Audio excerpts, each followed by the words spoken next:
Commission to order for Thursday, June 20th, 2024. We'll start with a roll call. Brandon, please. Wilson. Here. Boers. Here. Bowman. Here. Sellers. Here. Nixon. Stevens. Here. Chair West. Here. All right, on to business. Official action can only be taken on items which appear on the agenda. The Planning Commission may adopt, approve, ratify, deny, defer, recommend, amend, strike, or continue any agenda item except for agenda item number 1. Agenda item number 1 is consideration and appropriate action relating to a request for approval of the consent agenda. All matters listed under consent are considered by the Commission to be routine and will be enacted by one motion. Any commissioner may, however, remove an item from the consent agenda by request. A motion to adopt the consent agenda is not debatable. Is there a motion to adopt the consent agenda, or do any commissioners wish to pull any items off of that? I move to accept. Second. All right, we have a motion and a second. Let's vote, please, Brandon. Wilson. Yes. Boers. Yes. Bowman. Yes. Sellers. Here. Yes. Stevens. Yes. Chair West. Yes.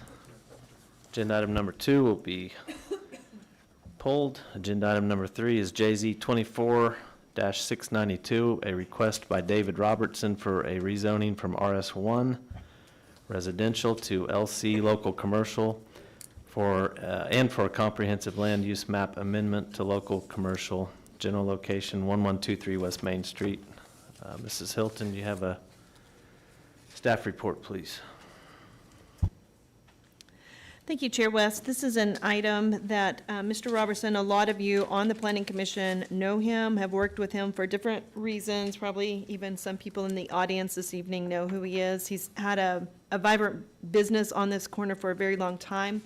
He's in the process of considering selling this property, and it was determined that the zoning is still residential. So he needs to get the zoning in line with the use. And that way, if someone does want to purchase it, they will have a conforming use and not a zoning that would prohibit the continuation of that use. So this is a request to rezone from RS1 to local commercial. Thank you, Mrs. Hilton. Is there any discussion, questions of staff from the commission? No? I do not believe the applicant is present. I meant to say that, I'm sorry. Yeah. All right, so we will go ahead and open the floor. Does anyone wish to speak on agenda item number 3? Anyone on item 3? All right. Chair sees no one. We'll go ahead and close the floor. We'll come back to the Planning Commission for action on agenda item number 3. I make a motion to approve JZ 24-692. A second. Sorry, 1 second. Along with the comp plan amendment? There is no comp plan amendment, Brandon, I just realized that.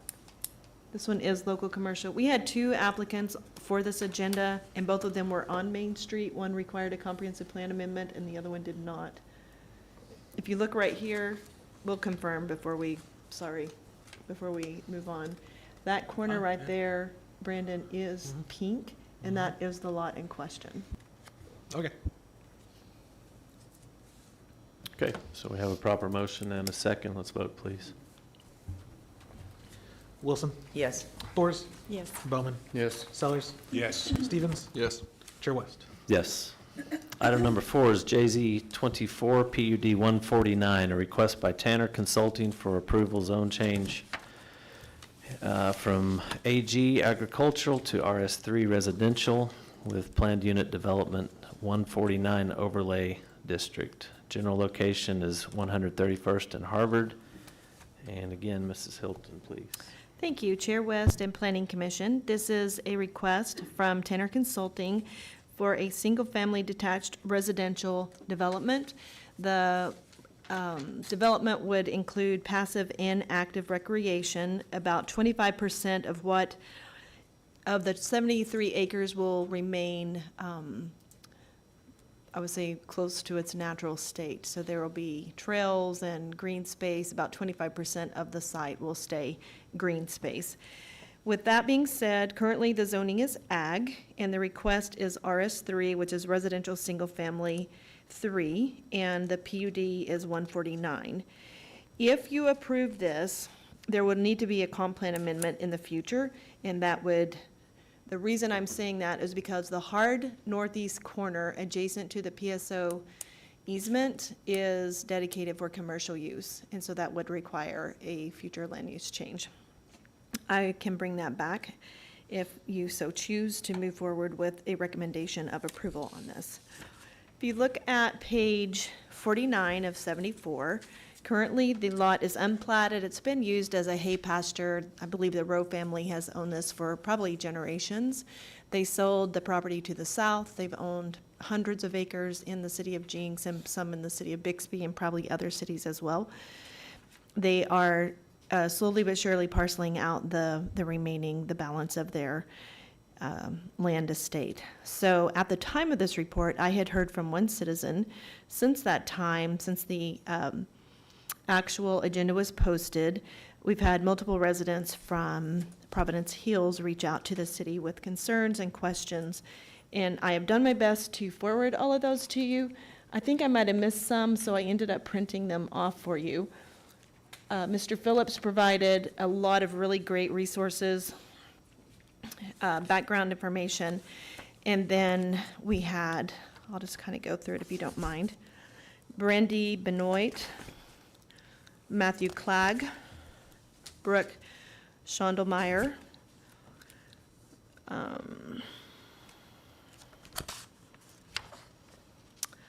somebody Morgan. Oh, Morgan, oh dear. Puker. Eric Coburn, Julia Brown, Shannon and Kyle McCann, Christy Coburn. So those are the emails that I have received. I've printed those off for you. We'll make those available in the meeting minutes as well. So just wanted to let you know, you can glance through there. I think a lot of the concerns are additional traffic, impacts to the schools. So this is Bixby Public Schools, and same format happens with Bixby as happens in the city of Jenks. School districts pay very close attention to the comprehensive plan. So they look at it and they anticipate future development. So we don't have all of this as green space. We have this as medium or high intensity. I think it was supposed to, is it high intensity? I'll have to look. Medium intensity single family. So when they're doing their calculations for, hey, when do we need to enlarge our school? When is our school gonna, what's gonna be the trigger point for another elementary classroom, additional teachers, staffing, all of that? They go back to the comprehensive plan, and the consultant that they hire often calls the city planning department. We go through the conversations, we talk about what our land use plan is.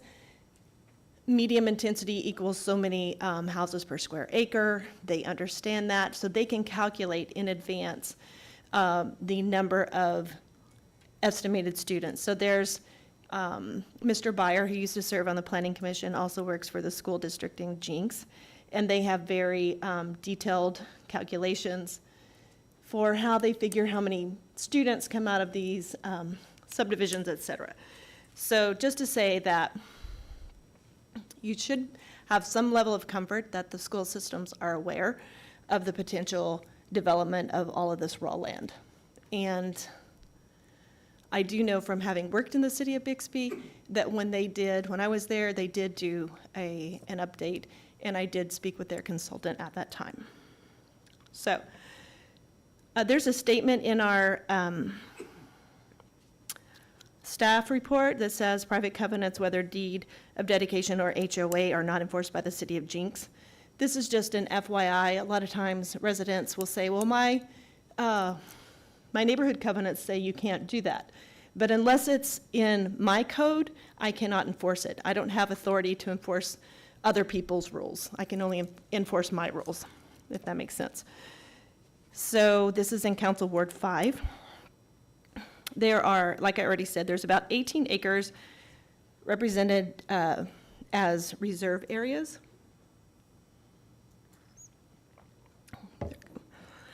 I did ask the question on perimeter fencing, when will this be built?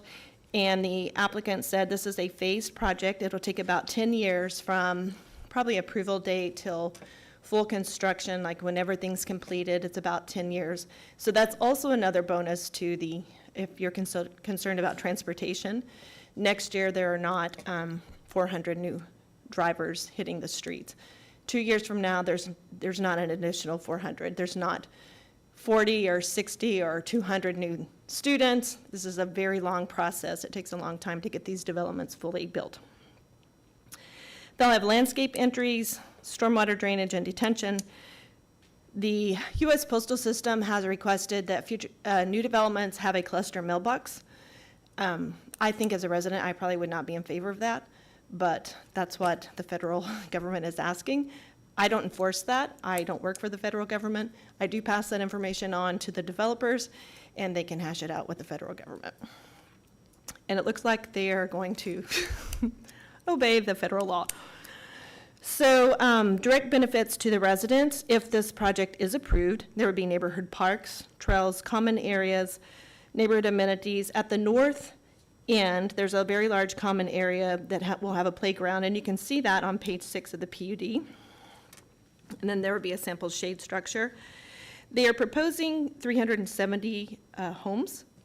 Excuse me, the lot sizes would be 30 feet, 40 feet, and 50 feet, with varied architectural styles and varied price points. And I think that's important to note because our Unified Development Ordinance requires that the subdivision cannot look cookie cutter.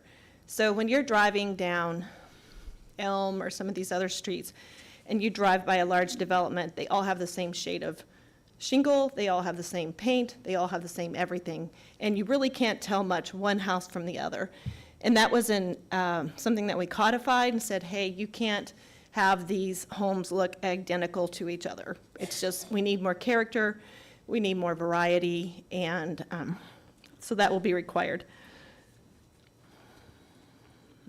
We have something in our standards called nodes and links, and they've updated that in the packet, so you'll see that later.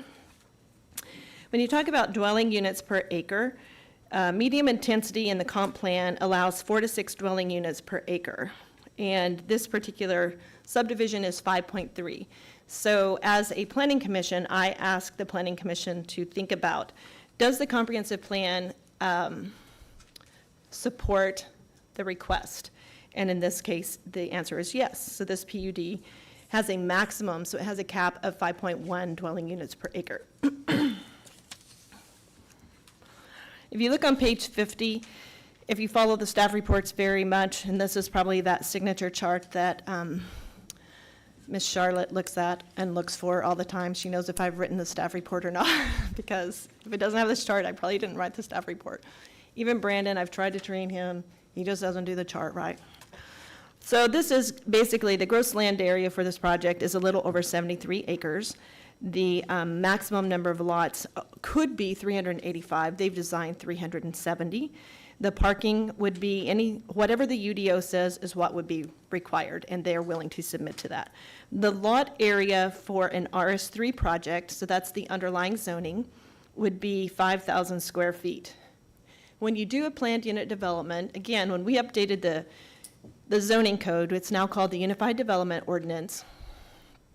And when we updated it, we said, if you have more than 20 acres involved in your project, we're going to require you to do a planned unit development.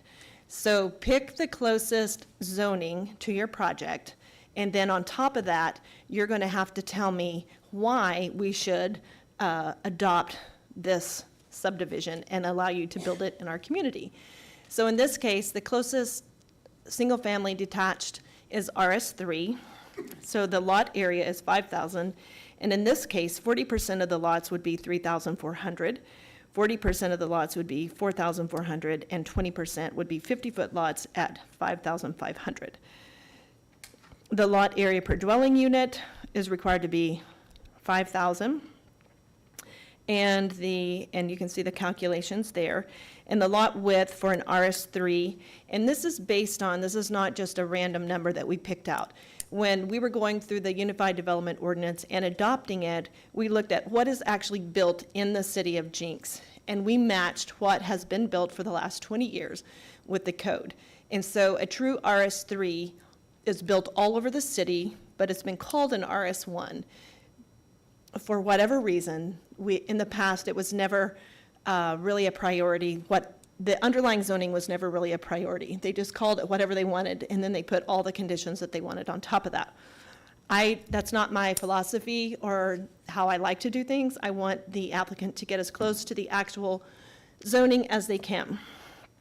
So in this case, RS3, and if you were going straight zoning, which we are not because you're not allowed to, the applicant cannot do straight zoning, a front yard setback would be 20 feet, and they match that. An exterior side would be 15, and they match that. Interior side would be 5, and they match that. A rear yard setback would be, can you zoom in a little bit so everybody can see the chart? It's kind of hard to see. There you go. The rear yard setback is 20. There are no deviations from any of that. The height is 35 feet. They did ask for an allowance there. It's very common for chimneys and different things to, they call them architectural features, to be a little taller than the height of the house. So that's one request. Impervious surface coverage. Their lots are deep enough that you could probably get a pool on some of the larger lots, or you could have an additional garage if you wanted to have a little workshop in the back or something. So they've asked for the impervious surface coverage. The good thing about that is we then require them to engineer their site to that impervious surface coverage so that we know in advance that if you're going to allow people to have 70% coverage, then you're going to have to engineer to that. So that is one of the benefits that comes out of that. Comprehensive plan amendments can be initiated by the city, and if you choose to recommend approval, then I will bring a comprehensive plan to get that hard corner from commercial to medium intensity single family. The page 51 of 74 talks about the zoning in the area. To the north, we have commercial, and we also have an RS1 with a PUD 104 overlay, which is called Fraser Lakes Estates. To the south, we have an RS2, which is a PUD 136. That project is under construction. It's called Harvard Oaks. To the east, we have a huge PSO easement. It's zoned ag, and then beyond that, we have Kimberly Clark that has a specific use permit over it. And then on the west, you have RS2, which is with a PUD overlay, and that is Providence Hills. So the rest of the information on the next couple of pages talks about the PUD process. And I went through, and what you'll see in blue is where I kind of added some comments or commentary. The applicant, I did sit down with them this week, go through all of these different issues. If there's any additional information that they want to bring, they can bring that during the comment time for the applicant. So basically, there are, in the UDO, it establishes the purpose of a PUD, and then the general provisions, and then you have site development allowances. So this is where they're requesting to deviate from the code. And in this case, they have asked to deviate in regards to impervious surface coverage, and then another site allowance would be the width of the lot, which let me make a little note there, I need to add that. And the area. And then it's very important to note that they provided 25% of the site to stay green space. That's a really big deal. So then there are additional requirements in the PUD process. So that is all under C for site development allowances. You have modification of standards, public gathering space, sustainable design, landscape conservation and visual enhancement, a mix of uses. So when we, affordability, universal design, high quality building materials. So the There's been several comments on the building materials. The planned unit development utilizes time and weather-tested building materials that are of a higher quality than what is otherwise required by this PUD, including but not limited to masonry or wood. I will state for the record, the city of Jenks does recognize hardy siding as equivalent to masonry. And I believe if you see a photo that they presented with any type of siding product, that would have to be hardy siding. It cannot be vinyl or metal. Standards for review is the next category, and the comprehensive plan alignment, which we've talked about. Placemaking. In this case, I have asked the applicant to be prepared to talk about placemaking, to talk about integrated design and public welfare and these other items. If you look on page 55, we've had a couple of pre-application meetings.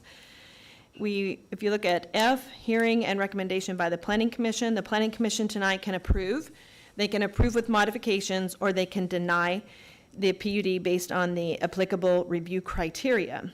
The application moves forward to City Council regardless of the recommendation, but it goes with a recommendation.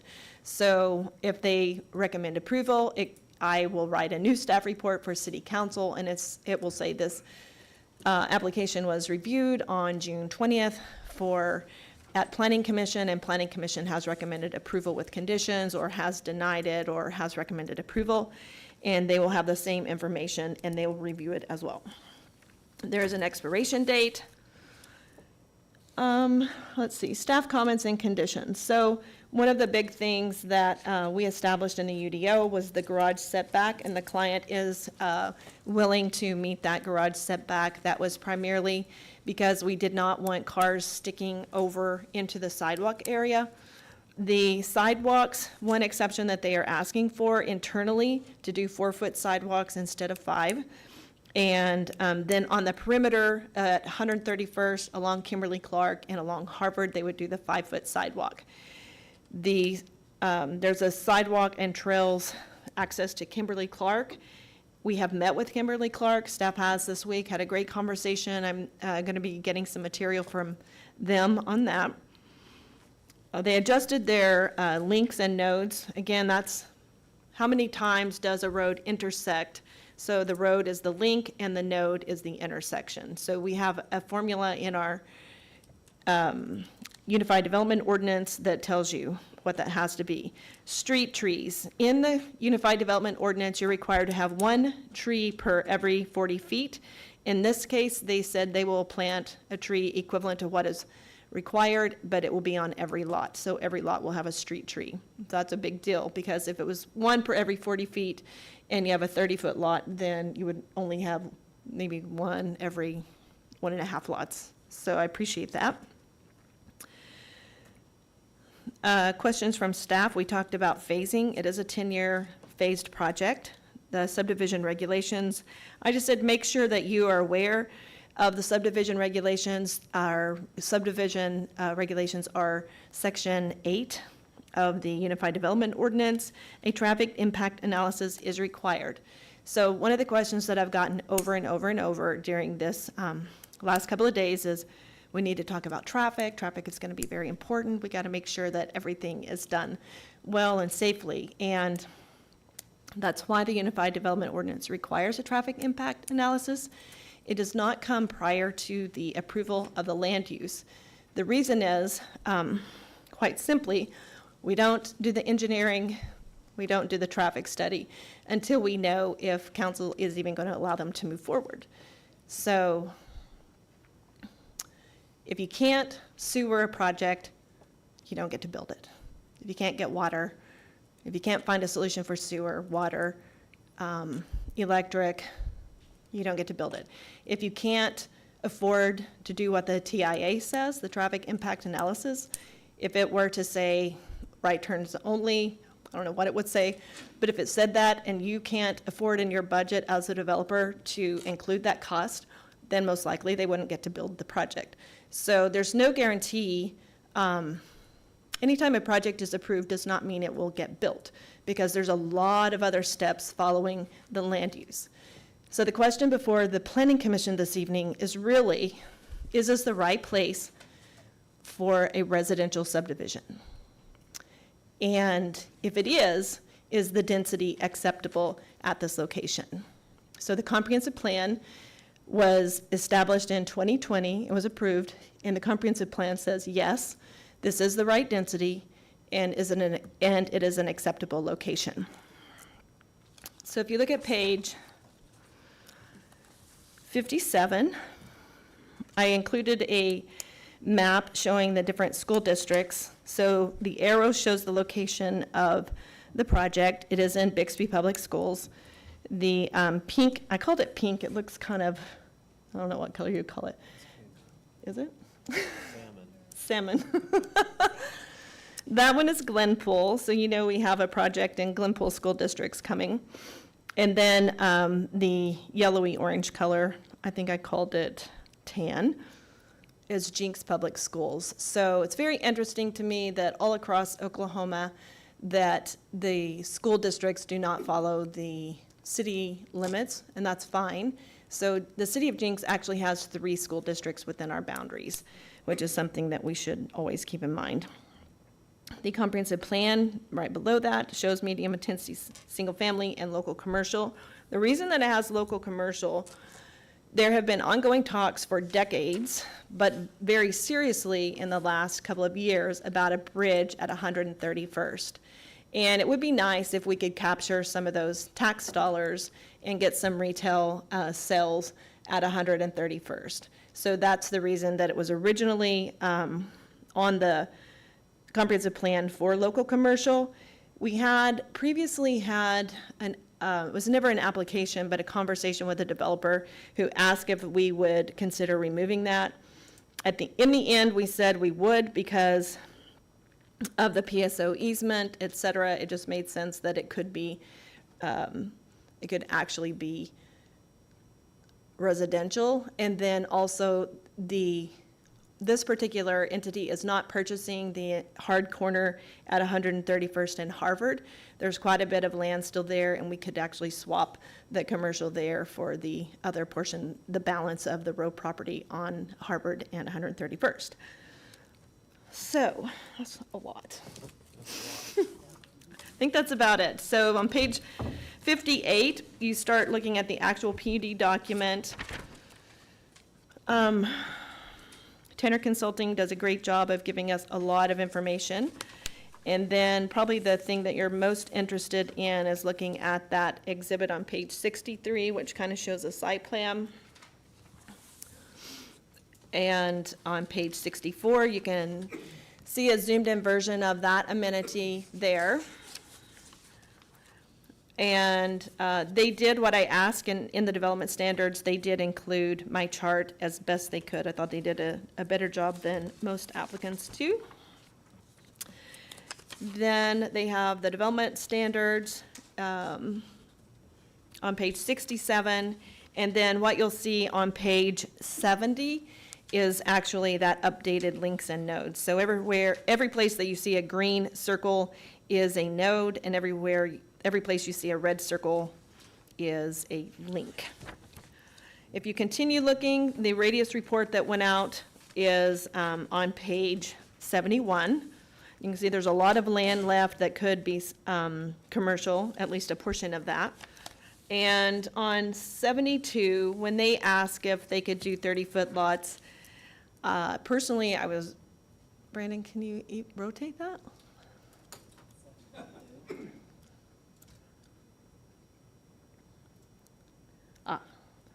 Thank you.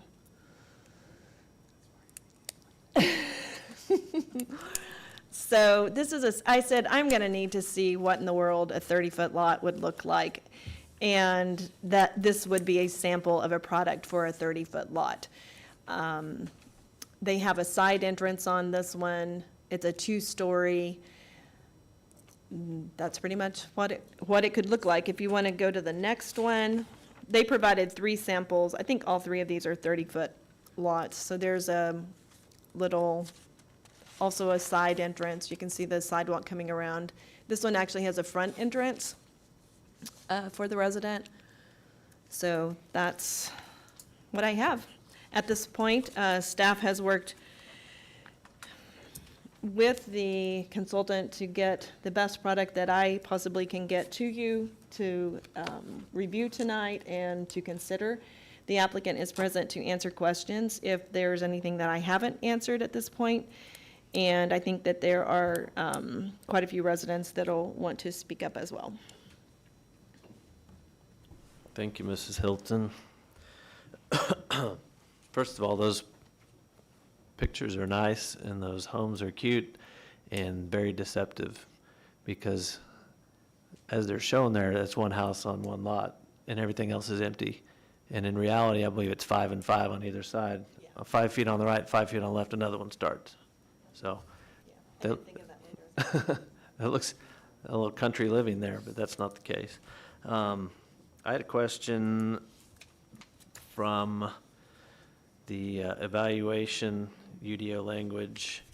That would be B2 in that section. It's on page 52, B2. And it says that you have asked, staff believes the amenities are proposed are not equivalent to what has been approved by and built in the city of Jenks. Consideration of alternative amenities has been requested. Can you tell me a little more about that? I can. Thank you for asking. I've talked to the consultant probably 3 times about this, and since I have been here, the city of Jenks does not have a parks department, and we have 2 or 3. We have a handful of public parks. So we've relied heavily and actually required the subdivisions to put in the amenities for their neighbors, whether, for the residents, whether it is gated or not gated. We've required that. So in this case, I have suggested that there be some type of water amenity, whether it's a pool or a splash pad. The applicant can give you the details of why they have stuck with the amenity package that they are proposing. They make a compelling argument, and I think at the end of the day that that's something that you all will have to hear and consider and decide for yourself what you think is appropriate. Thank you. Also, can we discuss a little bit further detail, giving up that commercial corner on the northeast corner of this? Yes. There was great thought put into reserving that for commercial years ago when the bridge was first proposed out that way. Right. And I see where you're talking about the northwest corner of this section still potentially being available for, Can you go to the legal notice? For a so that commercial it shows up corner. A little bit easier. however, it's not current. Is there just one little corner of it there, it looked like maybe, that was already on the comp plan as commercial? Yes, so mean, the we- hard corner is already dedicated as commercial. On the and- northwest? Yes, on the northwest. On Harvard, 131st and Harvard. So what we've done in other areas is we have taken the area that's being requested and then moved it over to a more applicable area. So in this case, we would take the land area that was dedicated for commercial and put it on the other side of that corner. So instead of the northeast corner, we would move it over, since that is not under a contract for purchase. And so that could be used in the future. So you still have the same commercial area, you just have it at half a mile away. What if Quarter of a somebody mile. purchases that before the comp plan is amended to show that and wants to put 100 homes in there? We can do it next month if you want. I just know, you mentioned the sales tax revenue that could be generated from it, which Absolutely. is awesome for the city. But also, we've got over 1,000 homes out in this couple square miles in the last 6-8 years. And they want to run down to the corner to do things and not go into Bixby or into Jenks to have to run an errand. So I think it's really, really important that we still keep those commercial areas available. I would For recommend. the residents, Yes, it does benefit the city as well. oh, absolutely. I agree with you 100%, and I would recommend when you make your motion that you request that the comp plan be amended in the next application cycle.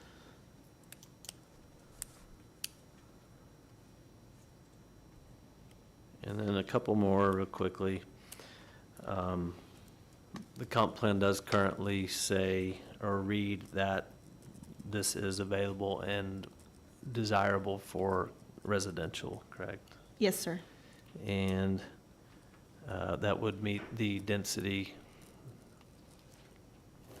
that's currently Yes, sir. shown, correct? Okay, thank you. That's all I have. Other commissioners with questions, comments, discussion? Marcy? Yes. Looking on page 54, on placemaking, item 2, and then integrated design, will you explain, you have explained there, can you just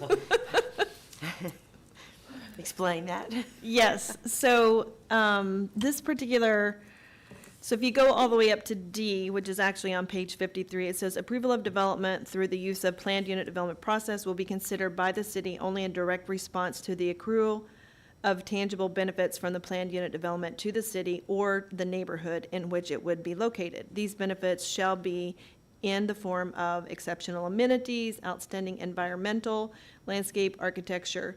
So it's, or site design, or the conservation of special man-made or natural features of this site. So I've talked a lot about the 25%. That's a big deal because that triggers, like, that's a checkbox for the conservation of special man-made or natural features of the site.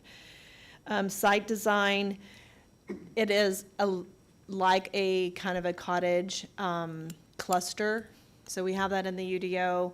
And if you have dedicated green space, you can cluster homes and make them smaller and tighter together so that you're not interfering. There is a blue line stream that runs through here. So modifications to the conventional zoning and subdivision regulations shall be considered a privilege except when encouraged by the modification standards, in section 16-9-8. And it says no application for PUD shall be approved unless the city council finds that the application meets the following standards: comprehensive plan alignment. So I think that we have to consider whether or not we would entertain that. Placemaking, the planned unit development has a distinctive identity and brand that it utilizes in the signs, streetscapes, architecture, public gathering spaces, and open space. So this is very much, when you're talking about placemaking, is the subdivision walkable? Do they have a unique brand and design?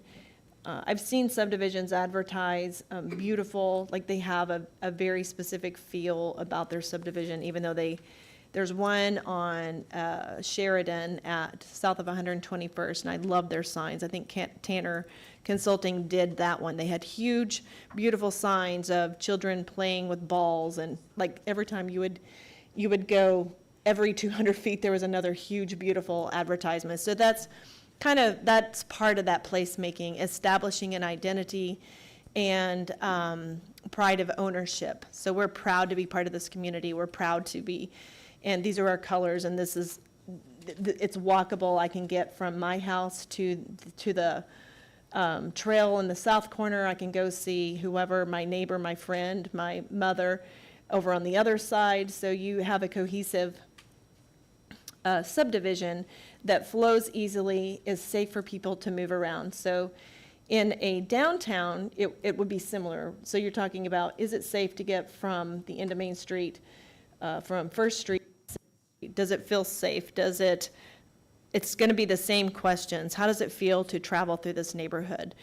Are the streets designed in such a way that you don't have long stretches of cars flying down the street? Do you have natural buffers that would prevent that? So that's all part of that placemaking. Do you have bump outs to keep people that require people to slow down and think about moving through this neighborhood? And they can talk about that. Integrated design and identifiable centers and edges says that planned unit development shall be laid out and developed as a unit in accordance with integrated overall design in which the various land uses included function as a cohesive whole in support of one another. And that's kind of what I was talking about.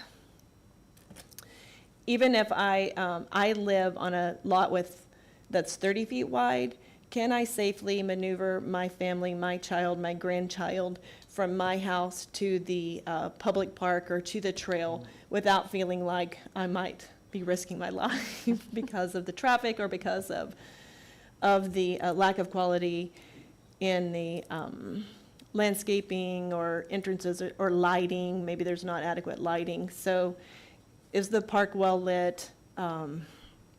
That would go back to placemaking, and then what are the edges and the center? So in this case, one of the edges are the outline of the subdivision, and then the centers are those really core community elements where you have parks and you have trails and you have ponds, et cetera. How are they protected, and how am I going to be able to interface with them as a resident? Public welfare, compatibility and adjacent land use, impact on public facilities and resources. They've started the archaeological, historical, and cultural impact, and then their drives, parking, and circulation. So if you want any deeper details, I would rely on the consultant to answer that. But it's basically saying this is a well-thought-out subdivision that is accessible to the residents, is accessible to the visitors. They're not going to get lost meandering through the neighborhood trying to figure out how to get to Grandma's house or Aunt Joe's house, but how does it feel when you come through? How does it function when you come through? So those are kind of the questions that should be addressed, and I think have been addressed. They went back through and looked at how many times is there an intersection with one of the streets. We've talked about our UDO has very specific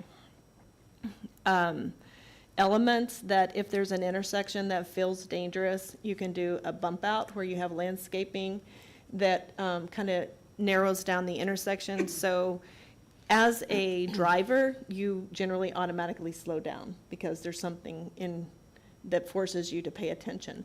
So details like that can be added.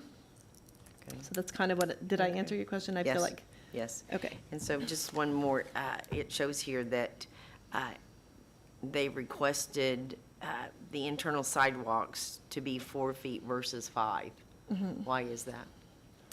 I think I would let them answer that. Okay. I don't know that I specifically asked them. We've allowed just about everybody when they've requested it to do 4 feet. It still meets the ADA requirements. 5 feet is generous and it is preferable, especially on the perimeter. But when you're that close and you're walking, 4 feet should be more than adequate. So at that point, it's a cost savings would be my guess. Okay. Okay, that's probably it for now, for me.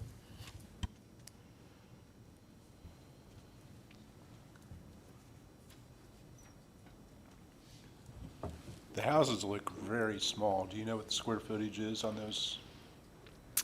I feel like they told me.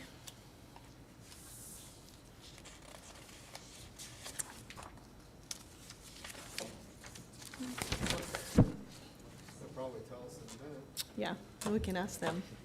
I felt like I had it written down, but I don't see it immediately.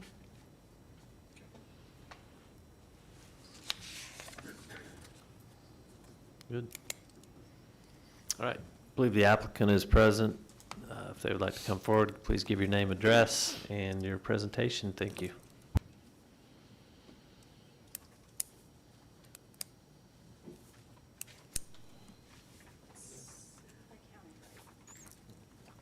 Thank you.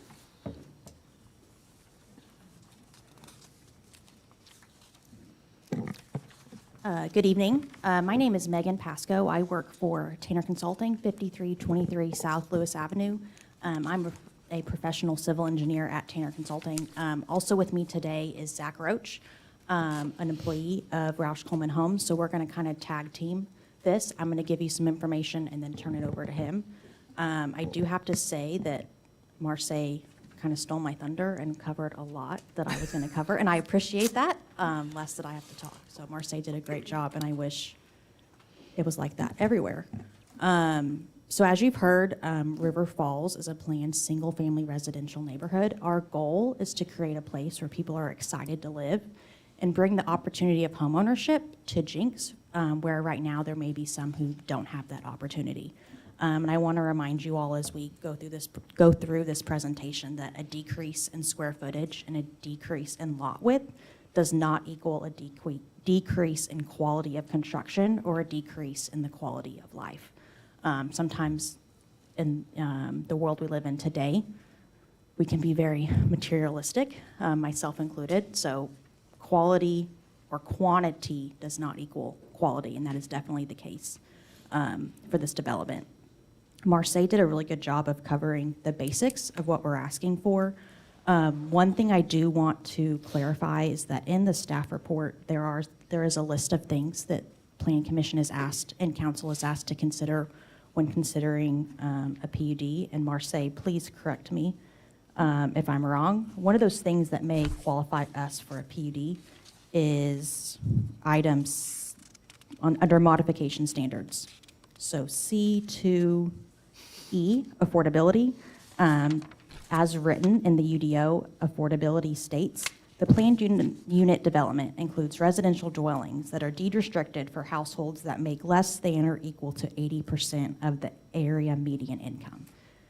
Now, that may be something that somebody can come to the Planning Commission and request as a reason for a PUD. And while we do hope to provide attainable housing for this area, we do not intend to meet that specific requirement or that specific item within the UDO. So I just wanted to clear that up. I think I'd gotten some questions from neighbors and seen some things circulating, so I wanted to clear that up for the neighbors and for the Planning Commission, and I know Zach's gonna cover that as well. As Ms. Wilson was asking Marseille, again, the UDO asks that there are a couple things that, as the applicant, the burden is on me to explain to you all why this development deserves a PUD and your consideration. Like I said, I'm going to go over a couple of them. Marseille did a good job covering some, and Zach is going to cover some as well. So as far as public welfare and impact on public facilities and resources, so myself and the development team, we've met with city staff on multiple occasions, not just with the planning staff, but with engineering staff as well, and we have confirmed that there is adequate water and sanitary sewer service in the area. We will also be providing detention ponds and looking at grading in such a way to minimize disturbance downstream as required by state law. So this development will have no adverse impact to the surrounding areas, and it will also serve its residents in an acceptable manner. As also, I know traffic is a big concern for residents and probably for the commission too.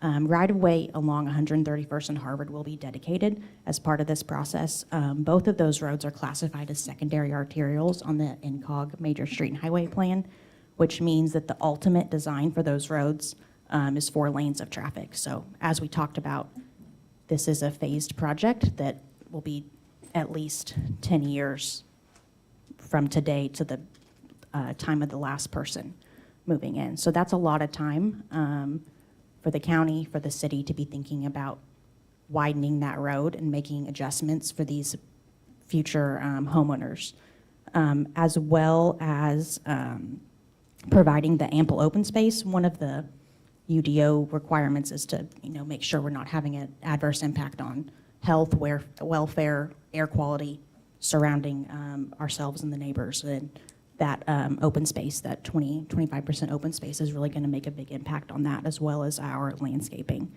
Marseille covered compatibility with adjacent land uses and the archaeological and cultural impact. We do consult with the Oklahoma Historical Society on every project that we do at Tanner Consulting. So we make sure that they're on board with what we are doing.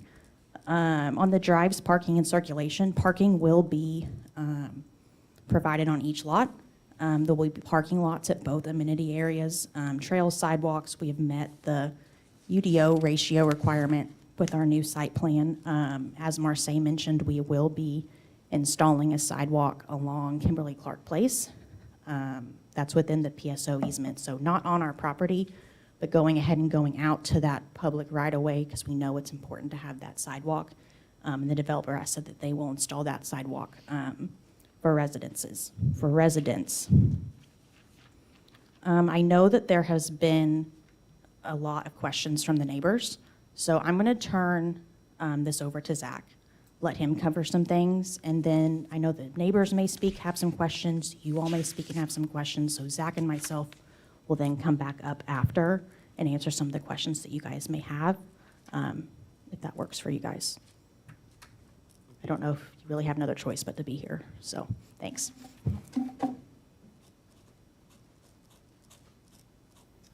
Well, good evening. As Megan said, my name is Zach Roach, and I work for Roush Coleman as Senior Land Director for Roush Coleman. I'm excited to be here tonight, excited to be in Jenks. This is the first time in Jenks, so thank you guys for hosting me tonight.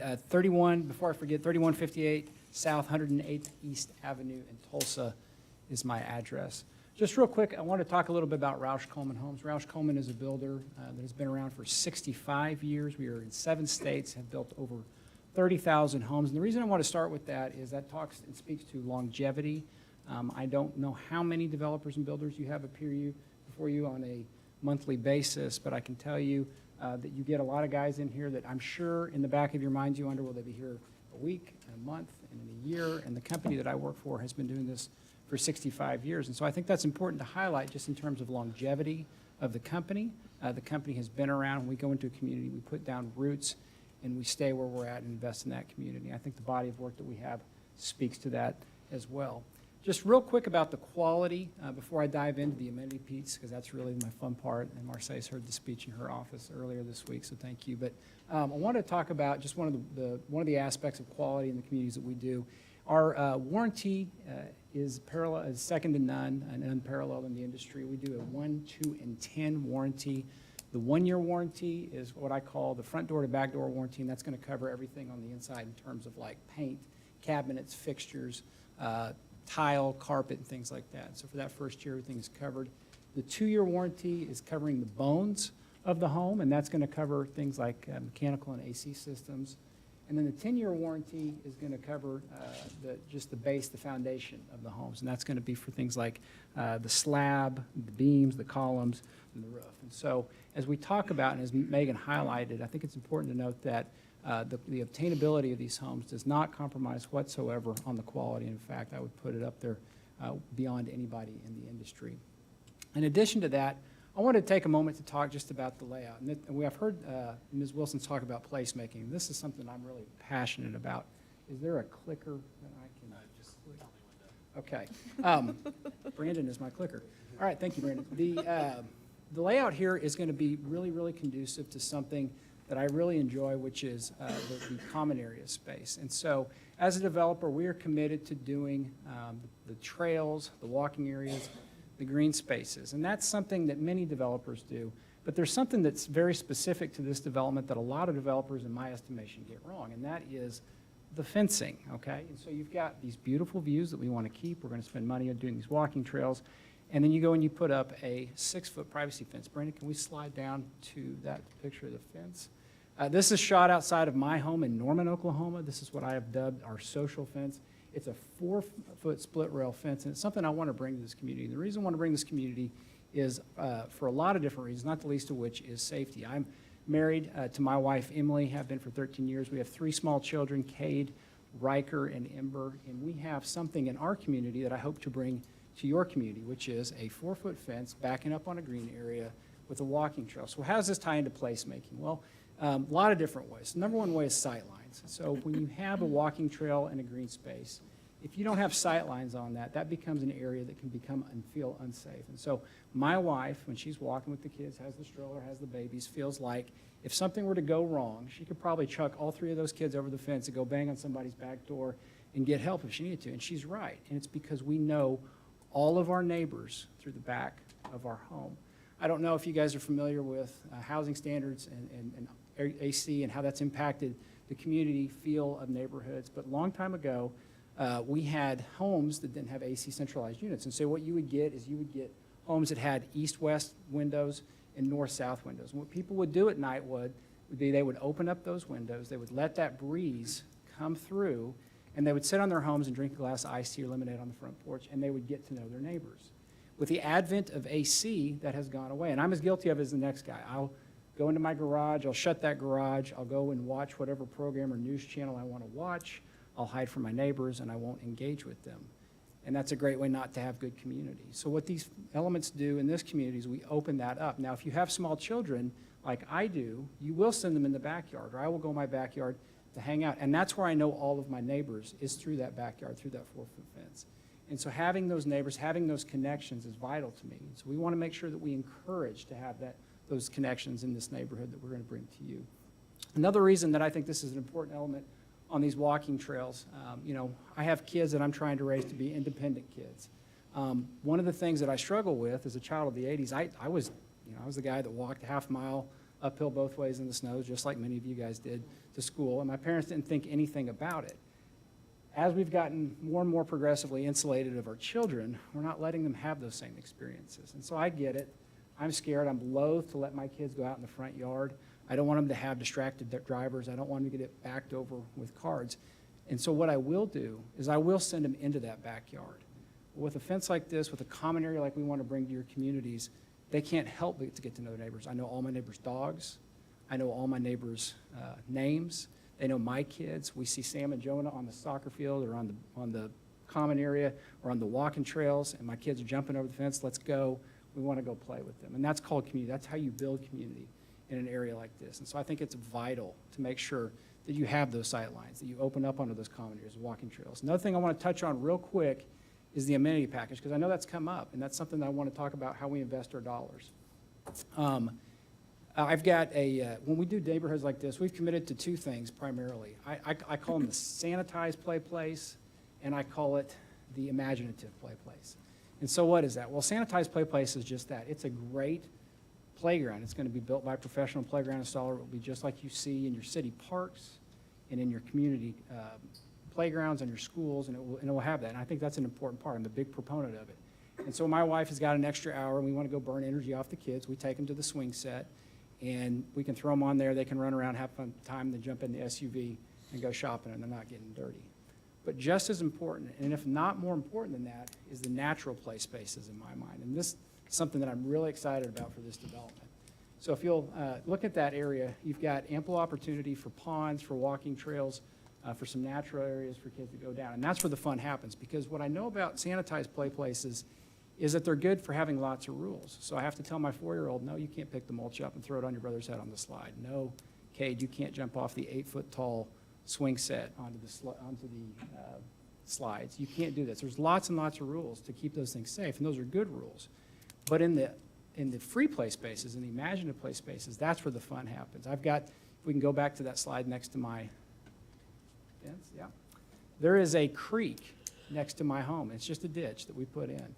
And that's where we have all the fun. The kids get dirty, they poke frogs, and they play with turtles and crawfish and red-winged blackbirds, anything they can get their hands on in that area. And they make mud pies, and they get dirty, and sometimes they get hurt. And that's all good, because I know that kids who have imaginative play have the opportunity to grow. And it's a kind of an important deal for them, because the other thing I know is this gives them that ample opportunity to be independent and assess risk and assess danger. In the psychology of this is real clear. It's a use it or lose it by the time kids are 12. If kids haven't had the opportunity to assess threats and assess danger, they lose it as they get to be an adult. That's something that is harder and harder for them to see. And so we want to create and be intentional about these areas where kids can go be free play, have that sanitized play, and knit those together into a community that allows them to do both. And so that's something I'm passionate about and something I'm excited, hopefully, to bring to your community. I know I've talked a lot. I can go on and on about that, about the psychology of that, about how the NRPA, National Recs and Park Recreation Association data is very clear about the benefits of green space. People under the age of 65 have 25 to 30% less all-cause mortality rates. They have less expenses when it comes to medical bills. That's important when you do community design. This community design allows for all these homes, I believe, to be within a quarter of a mile of a walking trail and common area. That increases as you get over 65. That goes to somewhere between 40 and 50% reduction in terms of medical expenses year over year. So having, and the why behind that's real simple. When people can use amenities that they're next to, they're going to be more active, they're going to be more physically healthy, and that's something that's important to that community and placemaking. So Just very excited, very passionate about that, but will not take up too much more time unless you want me to on answering questions about that. So with that in mind, I would just humbly ask for your vote yes, and we'll open this up for questions. Thank you, sir. I think the one question I heard earlier was about square footage of those homes. Yeah, Could you it's answer gonna, the square footage from the home's gonna run from 1,000 to 1,800 square feet, with 1,500 being the average. All right, any other questions? Can I ask you a question? At 151st and Hudson Avenue, that's a Roush Coleman neighborhood, isn't it? I am new to the company, so I'm gonna take your word for it, yes. So you wouldn't be able to answer the other questions. I was wanting to know how long it took to put those several hundred homes in there. This one is a 10-year build-out. I did check on that, and that data that Mercedes was telling But me. for some reason, I think that one started about 5 years ago, and it looks like it's completely built out already. Okay. That's what I was wanting to know, is how long, if it was actually 10 years, or does demand put that a lot quicker? My hope is it goes fast, but 10 years is what we've got this for. Yeah. And I guess a concern that probably everybody has in the room is like, so these are smaller homes, and these are definitely something that you think about, you know, like, and you see a lot. I sell insurance, so I hear a lot, the majority of older people that become 55 or older, they start to move into apartment complexes. Sorry, Scott. I'm 50 next year. There you go. So they start to move into apartment complexes. Can you speak to that at all? I mean, do you know demographics that are moving into these houses? Because Yeah, sure. I'm sure there's a big concern amongst people, you know, like the lady said earlier, you know, about, you know, people, you know, materialistic, you know, and how if we have a bigger house, you're going to have, you know, the people that own those bigger houses are going to be a different person that may own a smaller home. But, you know, and that's definitely a concern of mine, is how do these not become rentals or something like that? Sure. You know, that all comes in there. But I guess the biggest question is, do you have anything backing up that older people are moving into houses like this, and this is a need for maybe good citizens to move in? So I don't know that I've heard or would make the claim that older people, we sell to anybody, whoever that is, on that. I can tell you that from the data and the research that we pull, the average age of a homeowner in our community is 40. So I'm 43. Is that 20? When I was 20, that felt old, and that doesn't feel that old to me right now. So it's not 55, but it's 40. So that's what the data that we've got says. I can talk to median income. I can talk to education level. What's the median price on the house? For 1,500 square feet would be about $250,000.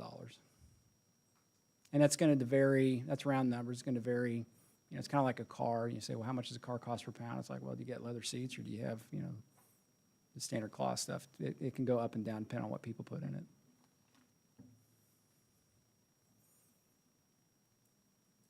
There's some homes in Kiefer that look like your photo.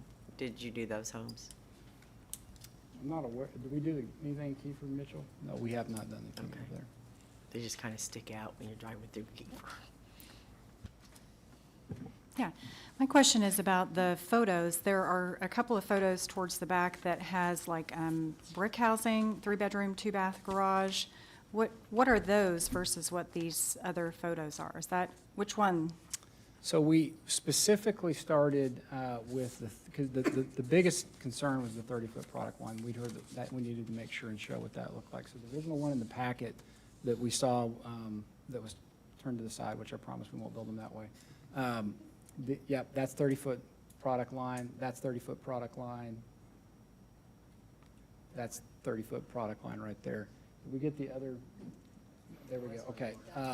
And then, so this, moving forward from here, would be on the 40 and 50-foot product line. There's Okay. another one. Oh, that's my house. Yeah, so shot, the fourth one, and then over here, Meg, is that also 40 and 50 on the right would be 30 on the left, and then 40 and 50 on the right. So I might have missed it in the packet, but how many homes are one-car garage versus the two-car garage? Because I have a lot of experience with the one-car garage and that type of housing, and it is always a problem for people parking in the street. And I don't see on the plan any guest parking or any other parking for the plan. So the driveway, I think we spoke to this in the PUD on the driveway width being able to be to match the conformity of the driveway. I don't remember on that one, Megan. Can you speak on that? So the PUD requires 2 parking spaces per house, whether that be enclosed or unenclosed. So for a single garage house, that 1 inside, 1 outside. So 2 parking spaces per house. And then we worked with Marseille. I think we kind of determined the UDO was a little silent on driveway width for duplex, or for residential single family. For duplexes, the UDO says you can't have a driveway that's wider than your garage doors, and feel free at any time to tell me I'm wrong. So, and this, we would propose, if that was a concern for you all, that we would say the driveway width, again, could not be wider than the garage door to kind of match that UDO for the duplex. And one thing, and I've been working with Roush Coleman since the whole time I've been at Tanner, which has been 5 years, which makes me feel old, but I'm not 40 and I'm not 55. So I'm not that old, relatively. And one thing that has been talked about a lot, back to Mr. Bowman's point, I don't think anybody up here is 55. Let me just clarify. None of you look 55. Mr. Bowman's question about retirees or people who are downsizing, we call it kind of a step-down housing.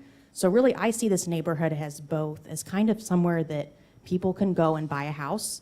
They can do a starter home. They can buy a 30-foot lot, a house on a 30-foot lot when they're starting out. And then when their family grows, they can go buy a house on a 50-foot lot and get an extra bedroom and an extra bathroom. As they grow and age, and when their kids move out, they still want to live in that neighborhood.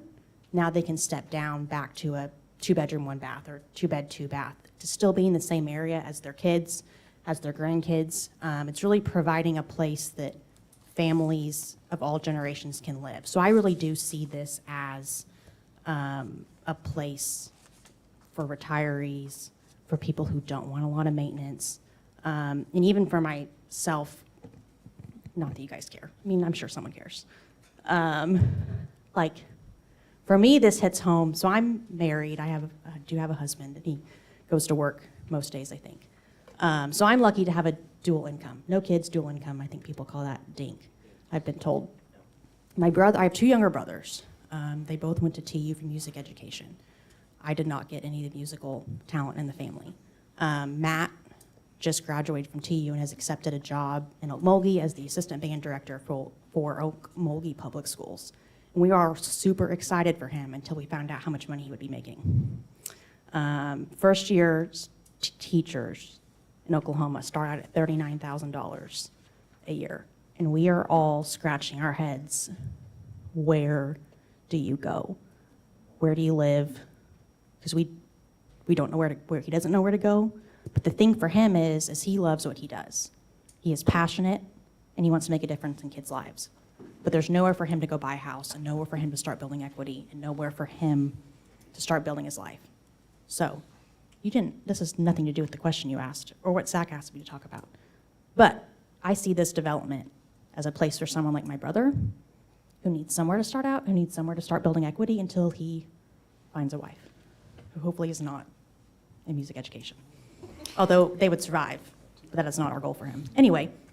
So Zach? my main concern on the parking is that Yes, the parking. the density on the single-car garages, from my experience, is a big problem, whether 2 cars can park there or not, because one wants to park in the street because they don't want to get out and move their car in the morning for the second person to pull out. And there is a very heavy density of the 1-car garages, and I know what that leads to, which is half of the people living there are parking on this street. It's very difficult to get through. I think it's even dangerous. But is there a number of how many homes here are two-car garage versus one-car Okay, garage? so two-part, I promise I won't digress. Okay, Number one, so your analogy assumes there are two drivers in the family. it does. And Or two cars. Or two cars. So there may or may not be two cars in a family or two drivers. I don't think that in the US that we can, that, it's a good assumption, but it's not necessarily true for all cases. But simply, the market is what is going to drive the houses that are sold. And so what the demand is what people are going to want. I will say that there is a maximum, per the PUD, there's a maximum of 40% of the lots can be 30 feet wide, no more. A maximum. Maximum 40 feet wide, maximum 40% are 30 feet wide, maximum 40%. Correct. Or The other 40 percentages are foot. made up of what? 40% would be 40 feet wide, and 20% are 50 feet wide. Did I do my math right? And we're to assume that they will be in clusters, right? So if I buy a one-car garage, he buys one, Amy buys one, we're So- all gonna be in the same block. This site plan kind of shows it, but the plan is to help with the anti-monotony standards and not having a cookie cutter development and not have the same house row after row. It will not be 30-foot house, there's not going to be a whole pod of 30-foot houses. The lots are going to be mixed throughout the development in order to create diversity. Because as you've seen on those pictures of the homes, there's different architectural styles with each different house.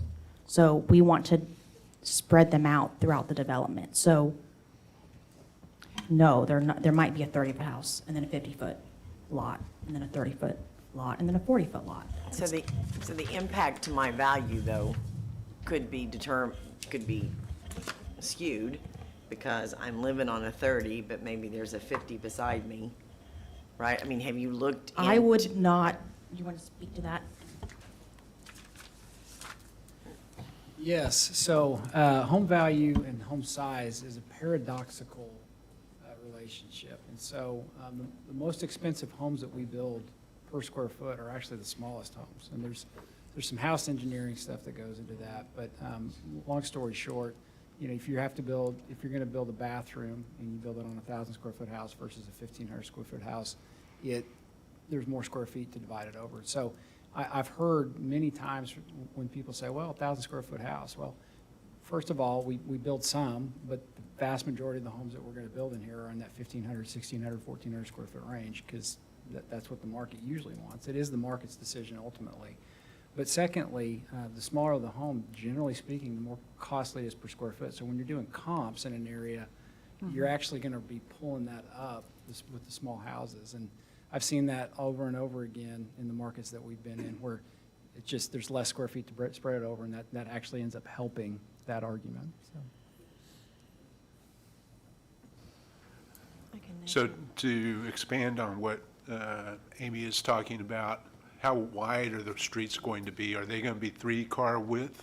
Standard 26-foot wide profile that you'd see in any neighborhood or development around these parts. Okay. And then one collector as you come in, which would be, what do you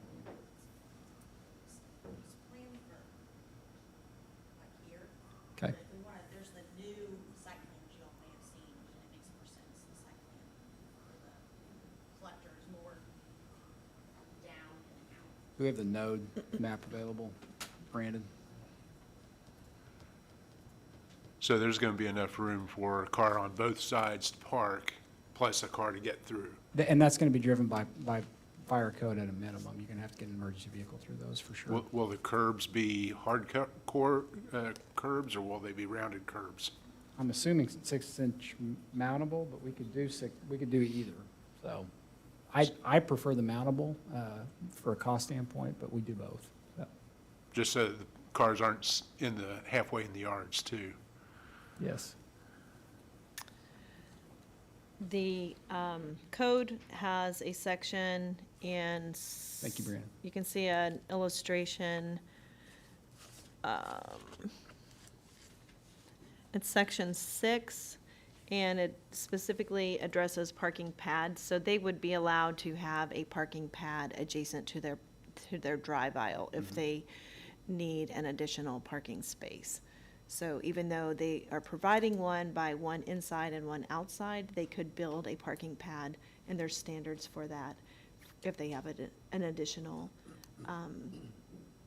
car or vehicle. They can't park in the grass, No. that's not allowed. I don't know about the HOA, but the city wouldn't allow that. Yeah, HOA's not going to allow that either. I liked, to your question, Amy, 40% of the homes are 30-foot with single-car garage, most likely, but it sounds like they're spread out all over instead of all on 2 or 3 streets. So I in think my it's mind, probably that going to helped. be more like 80%, because the 30-foot and 40-foot lots are probably, from what I can see here, single-car garage. The 40-foot lots are going to be fairly standard with 2-car garage. I mean, that's pretty. So then 60% of the community will be 2-car garages and 40% 1-car garage, because I didn't really get an answer to that. Yes, I mean, the only reason you hear me hedging anything is there a chance you could build a single-car garage on a 40 or 50? There is a chance, but they're not going to get spec'd that way. They're going to be put on, the 30-foot lots will be put on the single-car garage on 30-foot lots. If you get an odd lot, that's a hypothetical, and I'm talking like 1 out of 300. I wouldn't want to, maybe a liar, but out of an outside weird lot, yes, those 40s and 50s are 2-car garages. Okay, thank you. Sorry, I didn't mean to interrupt. Yeah, go ahead. I think that's helpful, that you don't have them all in one spot. They're spread out throughout the neighborhood, so if there is street parking, more street parking with the single-car garage, that's going to be spread out through the entire neighborhood. Yes.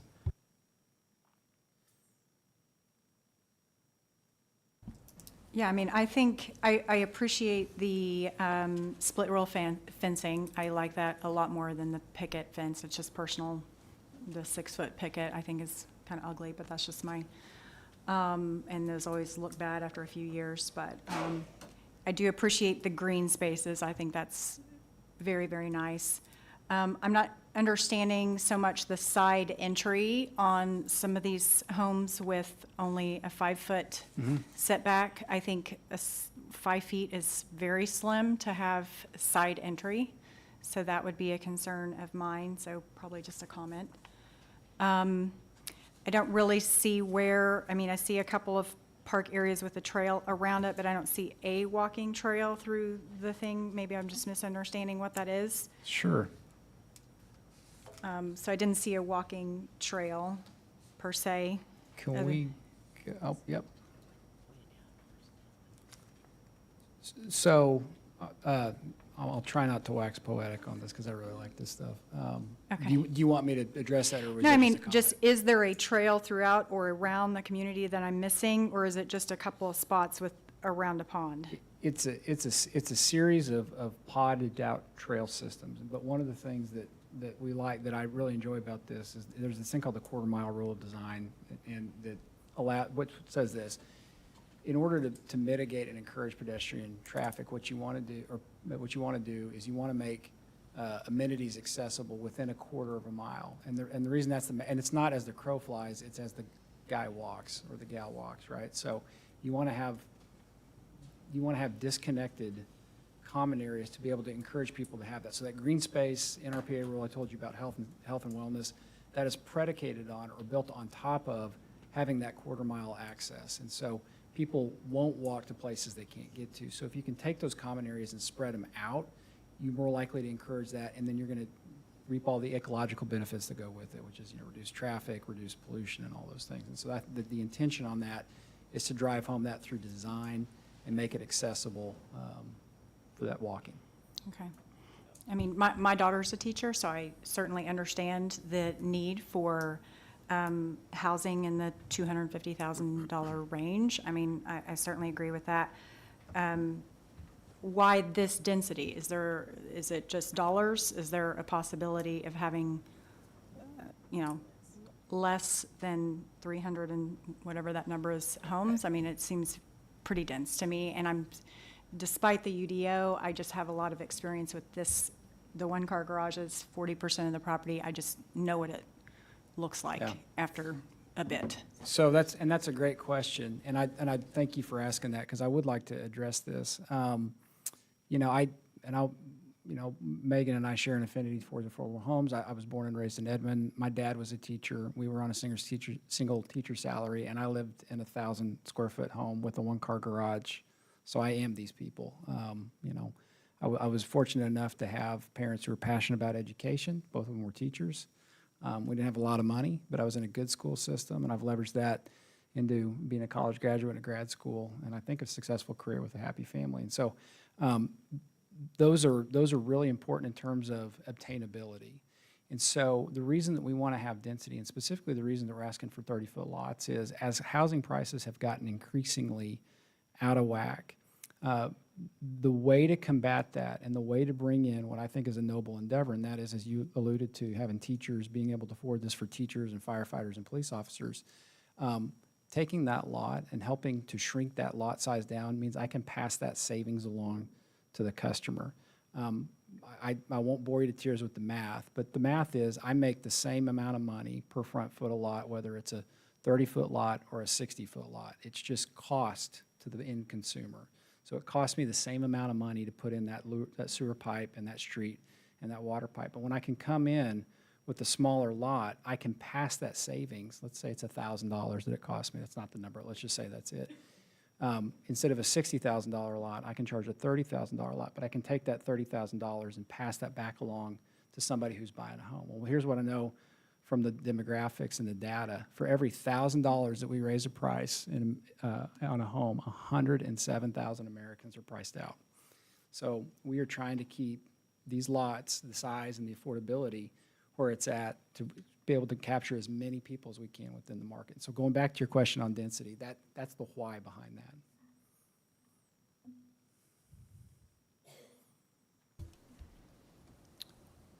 Anyone else?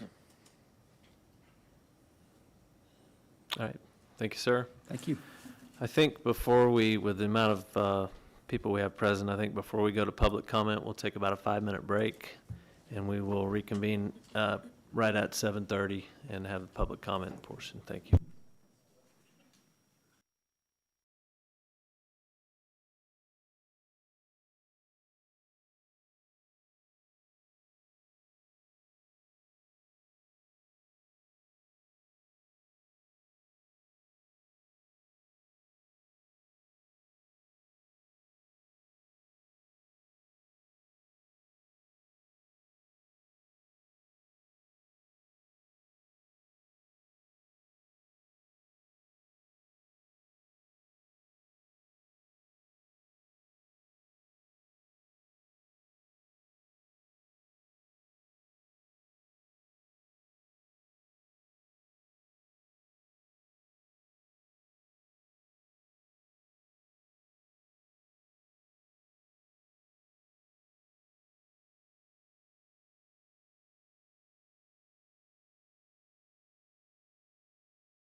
At this time, we will open the floor to the public for comment. If you would like to comment on this project, either positively or negatively, if you would come forward, give your name and address, and try to keep your comments to about 3 minutes, please.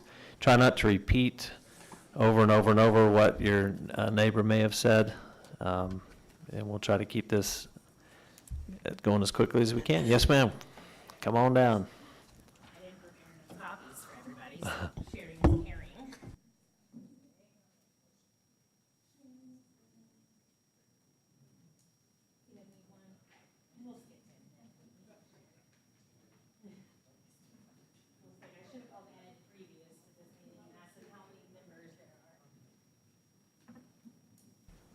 Okay, my name is Carly Head. My address is 2029 East 134th Street South in Bixby. I want this preferably on the official record, so I'm just going to read what I wrote. Some things were answered already, and I have additional things I'd like to say. I'm here to express my concern regarding the proposal for the new neighborhood development in our community on behalf of Providence Hills Board, which I am the president, and our 470 homes. While I appreciate the need for growth and expansion, I believe that the construction of additional homes at this time would have a significant negative impact on our existing infrastructure, particularly our schools. One of the primary concerns is the current overcrowding of schools in the area, especially Bixby West Elementary and Intermediate. These schools are already struggling to provide a quality education experience due to the high number of students per classroom. Adding more homes in this area would only exacerbate the issue, potentially compromising the educational environment of our children. Furthermore, I am concerned about the lack of community amenities planned for the proposed neighborhood. If there are not enough playgrounds, pools, and/or splash pads included in the development, it is likely that families from the new neighborhood would utilize the amenities in the existing community of Providence Hills. With having 470 homes already and struggling to accommodate our own residents, adding more families to use these facilities would put undue strain on our neighborhood resources and amenities. I also have a concern for the potential number of rent homes in this neighborhood that they will allow. Renters typically do not maintain their properties as diligently as homeowners, leading to the potential decline in property appearance and value for those around. Renters who may have short-term stay may not build community ties like homeowners do. This can result in lower community involvement, which can then affect the overall quality and cohesion of the neighborhood as a whole. Another concern coming from Providence Hills neighborhood is about fire and medical services. To ensure prompt and effective police and medical response times, it is paramount to the safety and well-being of every neighborhood out this direction that we strongly urge the Planning Commission to prioritize infrastructure and resource allocations that support rapid police and medical response times. In conclusion, while I understand the need for growth, I believe it is crucial to prioritize the well-being of the current neighborhoods still being built.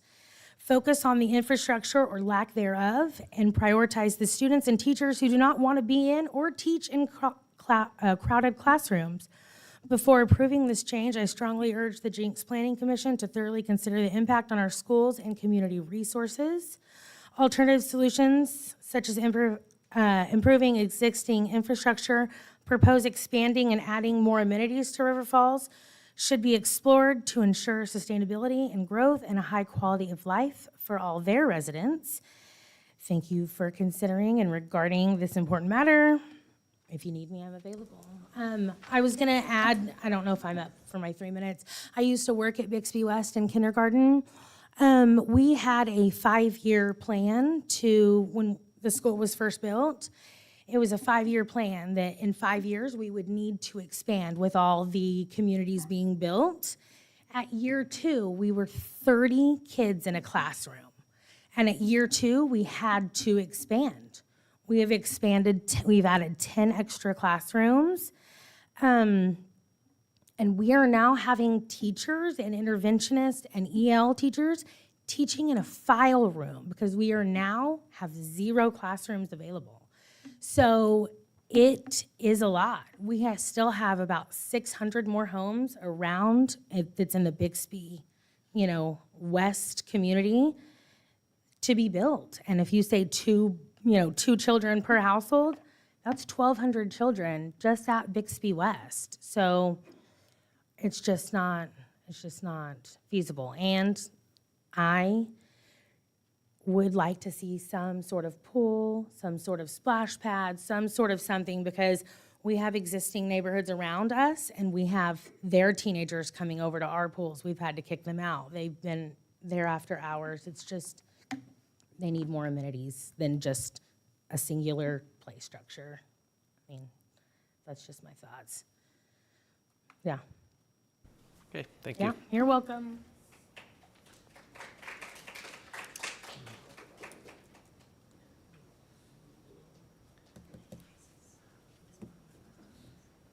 Justin Little, 10531 South Koa, Jenks. First, I just want to say, I missed the last meeting, and Chairman West, I thought your questions were super insightful. I listened to it on the way back home from coming out of town, and I just wanted to express my thank you. gratitude for you doing that today, so. Thanks. The other thing, and this is where I'm at with Commissioner Boers, this is how I think, what a safety piece is a concern that goes with me with the parking. So when I'm seeing this, and I appreciate the thought process of having the outside or the back of the house being around those, I'm gonna call them mitigation areas, because that's almost basically what they are. They're the drainage parts is, I understand how that could build the community from that perspective, but then that pushes everything up to the front. And then with parking being that concern, these are gonna be, again, $250,000 for me whenever I first got out of college was a significant purchase, from that standpoint. Me and my wife didn't buy a $250,000 home that as our starter home. But that being said, you're going to have a lot of young families in these areas. Where are the school buses going to go through? Where is the plan for like the school bus stops and things like that? Because again, if you've got people parking in the street and it's a normal neighborhood street and they're all parking on both sides, you've got 6, 7-year-old kids that are going to be running around and darting and not being able to be seen. And I think if we're going to put something like this, and I understand this is Bixby Schools, not Jenks, but I think the streets either have to be elongated or there has to be a designated parts for pickups. Because I know, like in my neighborhood, the school buses don't come into our neighborhood. In fact, the folks from Hidden Oaks have to come up in front of our gates. And I can tell you from the police department, because I've talked to them multiple times, I know that you've probably heard about it as well. And I've been kind of in the middle trying to mitigate some of my neighbors' issues with the kids. I just see this as going to be a big issue going forward unless there's something designated for that, so. Thank you, Justin. Mrs. Hilton, I know I read in here somewhere that they are required to have a designated bus stop. Do you remember that, or have you seen that? You don't have to fight it right now. We can ask them when they come back up. Okay. Yes, sir. My name is Edward Phillips, 13422 South 19th Court, Bixby, but I actually live in Jenks. Someday we'll be able to change that.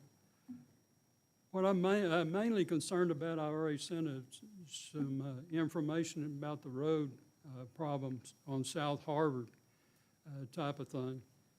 I went back to take a look to see what kind of plans are in place already in the city of Jenks for South Harvard.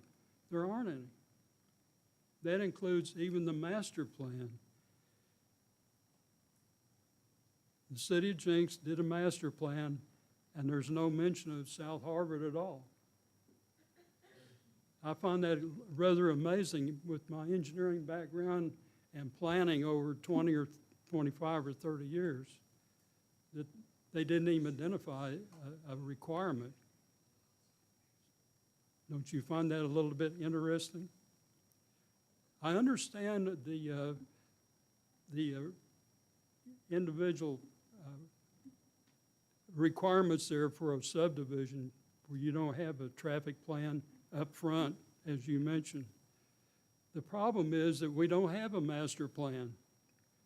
We had one that was called a master plan, but it didn't really look out for enough, and it wasn't comprehensive enough. The Planning Commission and the council needs to really get their act together on a transportation master plan for the city of Jenks. It's not just on South Harvard. We've got transportation problems all over the city. And the city and the people need to do something about it. Thank you. Thank you, Mr. Phillips.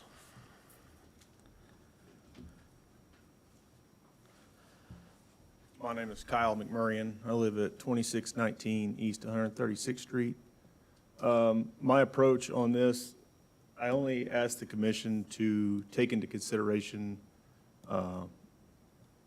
public safety.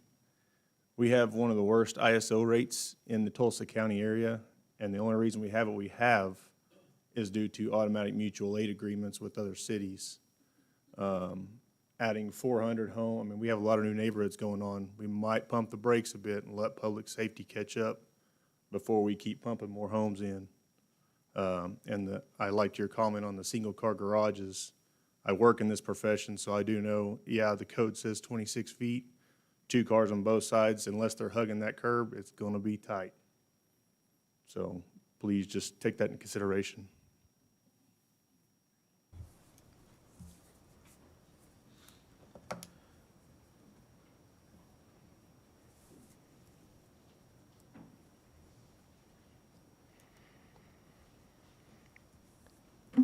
My name is Amber Davis. I am a real estate agent. My husband is a custom home builder. We own a building on East Aquarium Place, and we live in Gray Oaks. The issue that I see here is, you know, in Fraser Meadows, we have similar home styles where the entry is on the side and it's the smaller housing. They're not selling.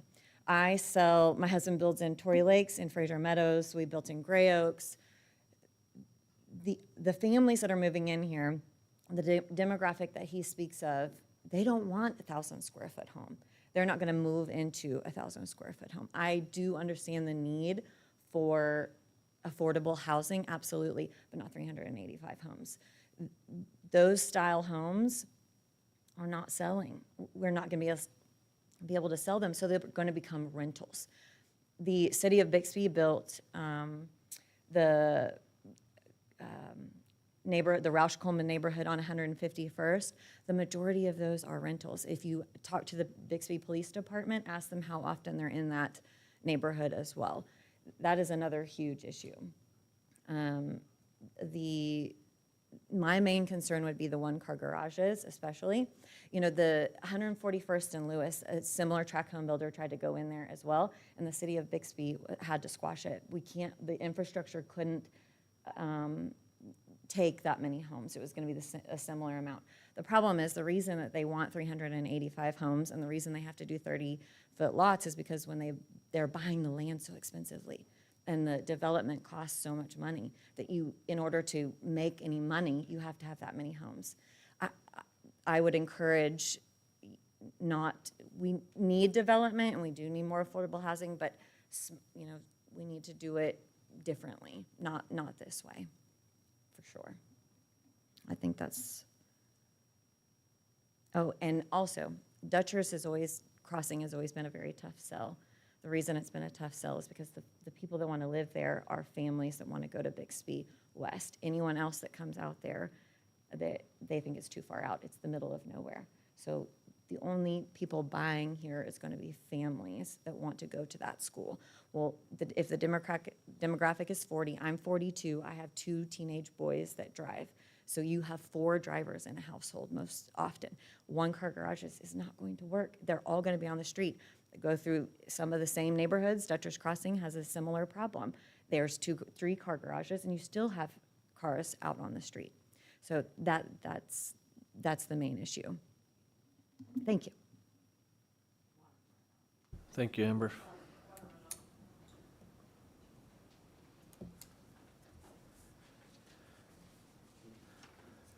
Charlotte Montgomery, 10612 South Fur Avenue. Good evening, everybody. Good evening. I have I think it's more of a clarification, and that's on the exterior building materials, about them being time and weather tested. Is that on 100% of the structure, including the second floor? Ms. Hilton? There is no exception to the materials regardless of the number of floors. Okay. Okay, let's see here, let me look at my comments here. Regarding the fencing, I can see where having a 4-foot fence, especially when you have very small lots, will help with a feeling of openness and et cetera. But if you've ever had a Jack Russell dog, they will jump, I swear, a 6-foot fence. And the problem I see with having that type of fencing will be with pets that are in the backyard. And unfortunately, a lot of people have dogs that can get out of a fence that's 4 foot tall. And they don't have to be a pit bull to be dangerous. Some of the most bitey dogs are the small ones. And I think that there should be a requirement for fencing, but I do understand your point, and I also understand his point. I'm much rather look through something, but if you're in a 30-foot wide lot, do you want to see your neighbor and what they're doing, and again, animals? So I think that that is something that you should consider and you should reevaluate, is the fencing being 4 foot.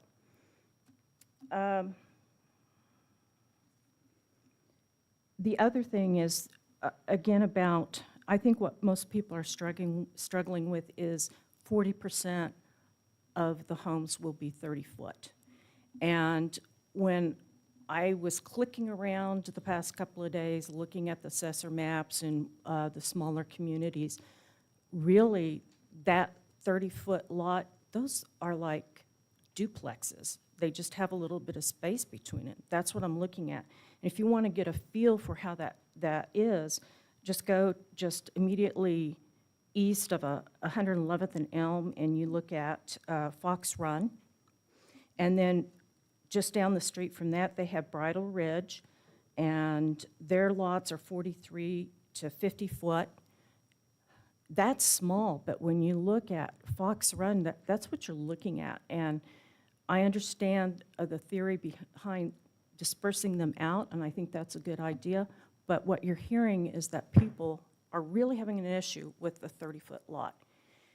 The other comments I want to make about a 30-foot lot, definitely it's going to be the demographic he's talking about as 40, because I'm a couple of decades above 55, and I can tell you that my bones won't get up a second floor. I have 2 new knees. It's not going to work. So it's not for seniors. The last comment I'd like to make is, about 10 years ago, the train came into the station. About 5 years ago, it left, as far as talking about affordable living in Jenks. Are you kidding me? It doesn't exist here anymore.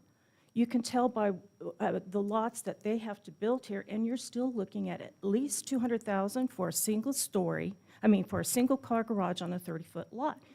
So if your goal is to have affordable housing, that's not going to be met with this subdivision.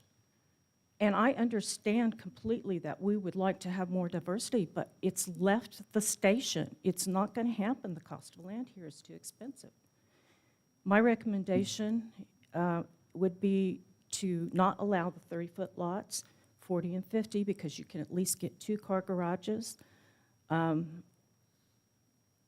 It's just been from my experience that single-car garages, detached homes, they're not going to sell.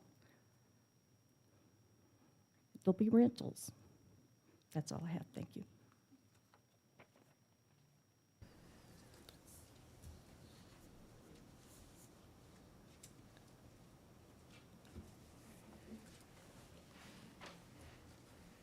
Hello, everybody. My name is Robin Rosencutter, and I'm also a real estate agent, a good friend of Amber's. I'd like to just state that, yes, prices are high, and affordability is a difficult situation for all builders to navigate. But diversity is important, and we are putting our families, I have 4 young children in their 40s. And several of them have yet to buy their first homes. And $250,000, if you're worried about the kind of people moving into a $250,000 house at a 7 or 6% interest rate, you're worried about the wrong thing if you're worried about the police coming or other things happening there. The diversity is good for all people included. I've got another 80 acres that I've got people looking to build $1 million home on 10-acre lots just on the other side. On all of the opening area that you see there, I think, Mr. West, you were concerned about the income for the cities. We already have designated the northwest and the southeast sides commercial. They're $2 million for 5 acres. And we have an additional 20 acres there that are all frontage that could be used for income-producing properties. And I think Dwayne Phillips has already started with the commercial strip joint across the street on the other corner. I just think it's hard, but right now, the whole industry as a whole is fighting the fact that we have a huge shortage in homes available for people that can afford them. And they're getting, completely taken out of the market. And we can put them in, do they not deserve the same education that everybody else has if they do it? But to think that someone that is spending $250,000 and is a single parent can fit in the homes that they're talking about is degrading, is a mistake, and it's hypocrisy at the highest rate. And I think we need to just get real with what we have to deal with as a whole community. There is a whole group of people that deserve to live in homes. There's a whole area in which homes are becoming, prices of homes have gone up, prices of land has gone up, that are completely taken out of the market. And those in the one-car garages, hopefully their lives improve and they are able to move on, and somebody else is able to pay another $350,000 for it 5 years later. But I don't understand everybody saying that it's just going to bring in crime or it's going to bring in the police or it's not fit. And I think that well-planned communities are something that we're all striving for. And I just hope you think about that. I apologize. Can I get your address? I'm sorry. Can I get your address? Oh, yes, I'm sorry. It's 16424 South Trace, Bixby. Thank you. Thanks, Rob.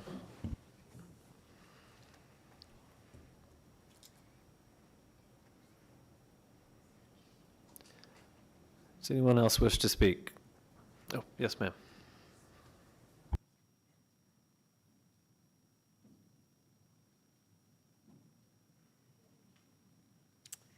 Okay, hi. My name is Morgan Piker. I live at 2010 East 133rd Street South, Bixby. I'm in the Providence Hills neighborhood right across the street. A lot of the points that I was going to mention have already been talked about. I wanted to talk about crime.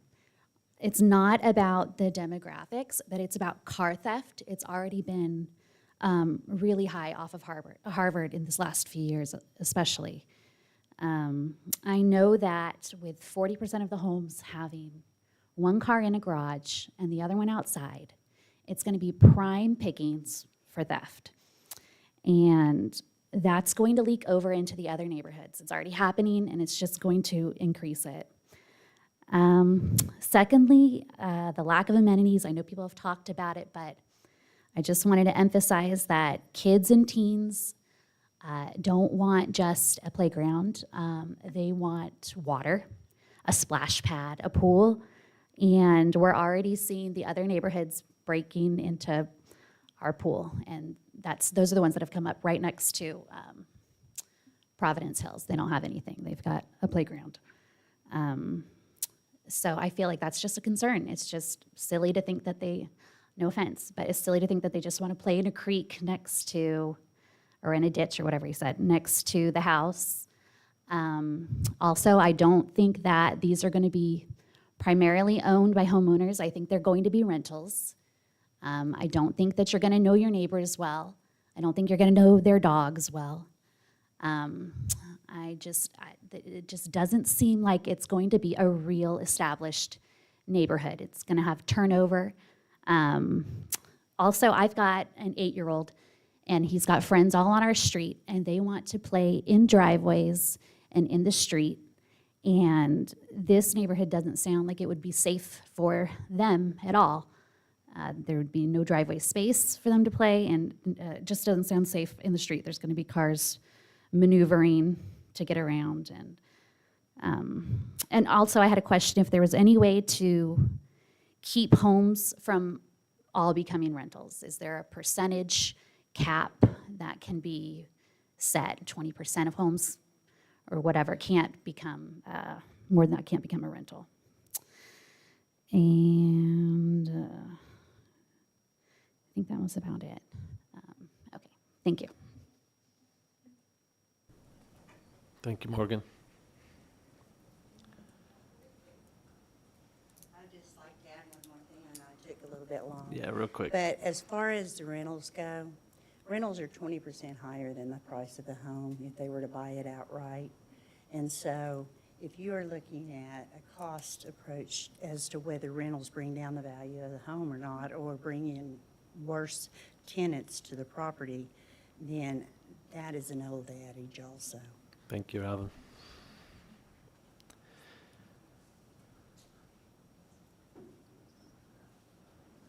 Does anyone else wish to speak?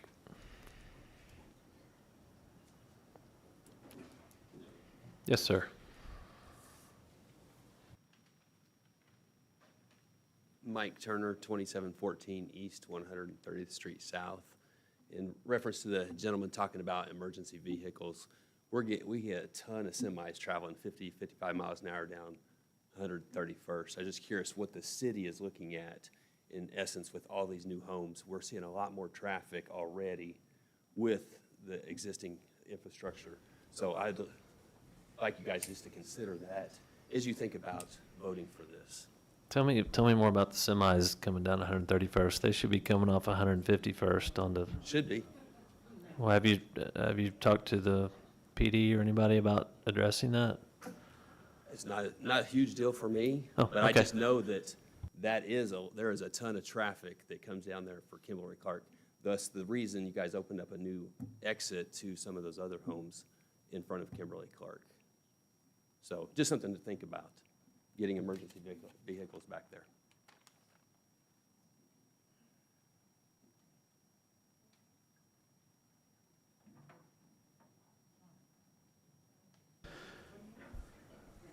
I was not going to speak, but Eric Coburn, 2704 East 137th Place South in Dutchers. Back to his semi story. Yeah. It's daily. So we back up to the paper factory. These semis are destroying Harvard. And I know 131st, there's signs up. We're talking about speeding through neighborhoods. I was the HOA president. I got with Mr. Cloyd. He put a 3-way stop in our neighborhood. That doesn't faze nothing. Like if this was to happen, we need speed humps like they do in Tulsa. I know they're not cheap. You have to slow these cars down. Come out, hang out in Dutchers for a day and watch these guys run, and I call the cops. I'm the bad guy. But, the PD knows me by first name. There's nothing that can be done. We can't, the city can't pay to have these guys come out there and sit just to write tickets. But the semis on 131st, it's a real issue. It's brutal.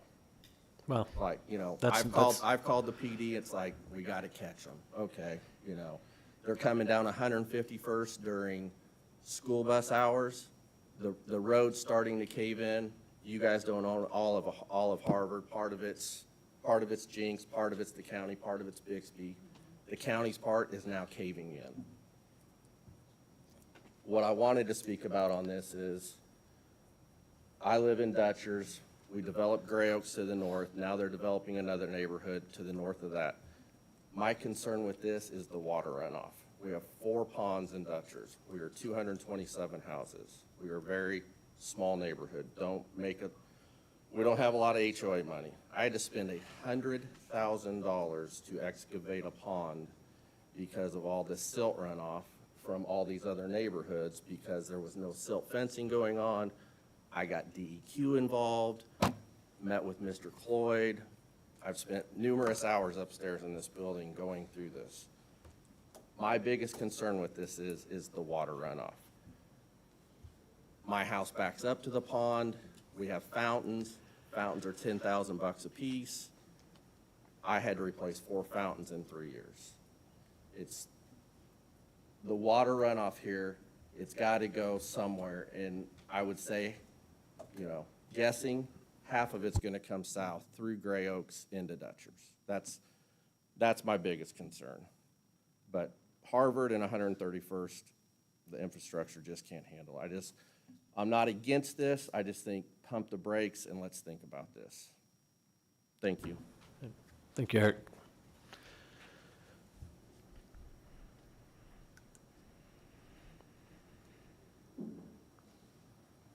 Anyone else wish to speak?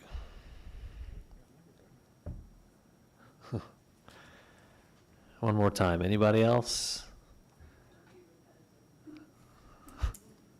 All right, we'll go ahead and close the floor, and if our applicant could come back up, and I'm sure you've taken good notes and maybe addressed some of these concerns, some of these questions.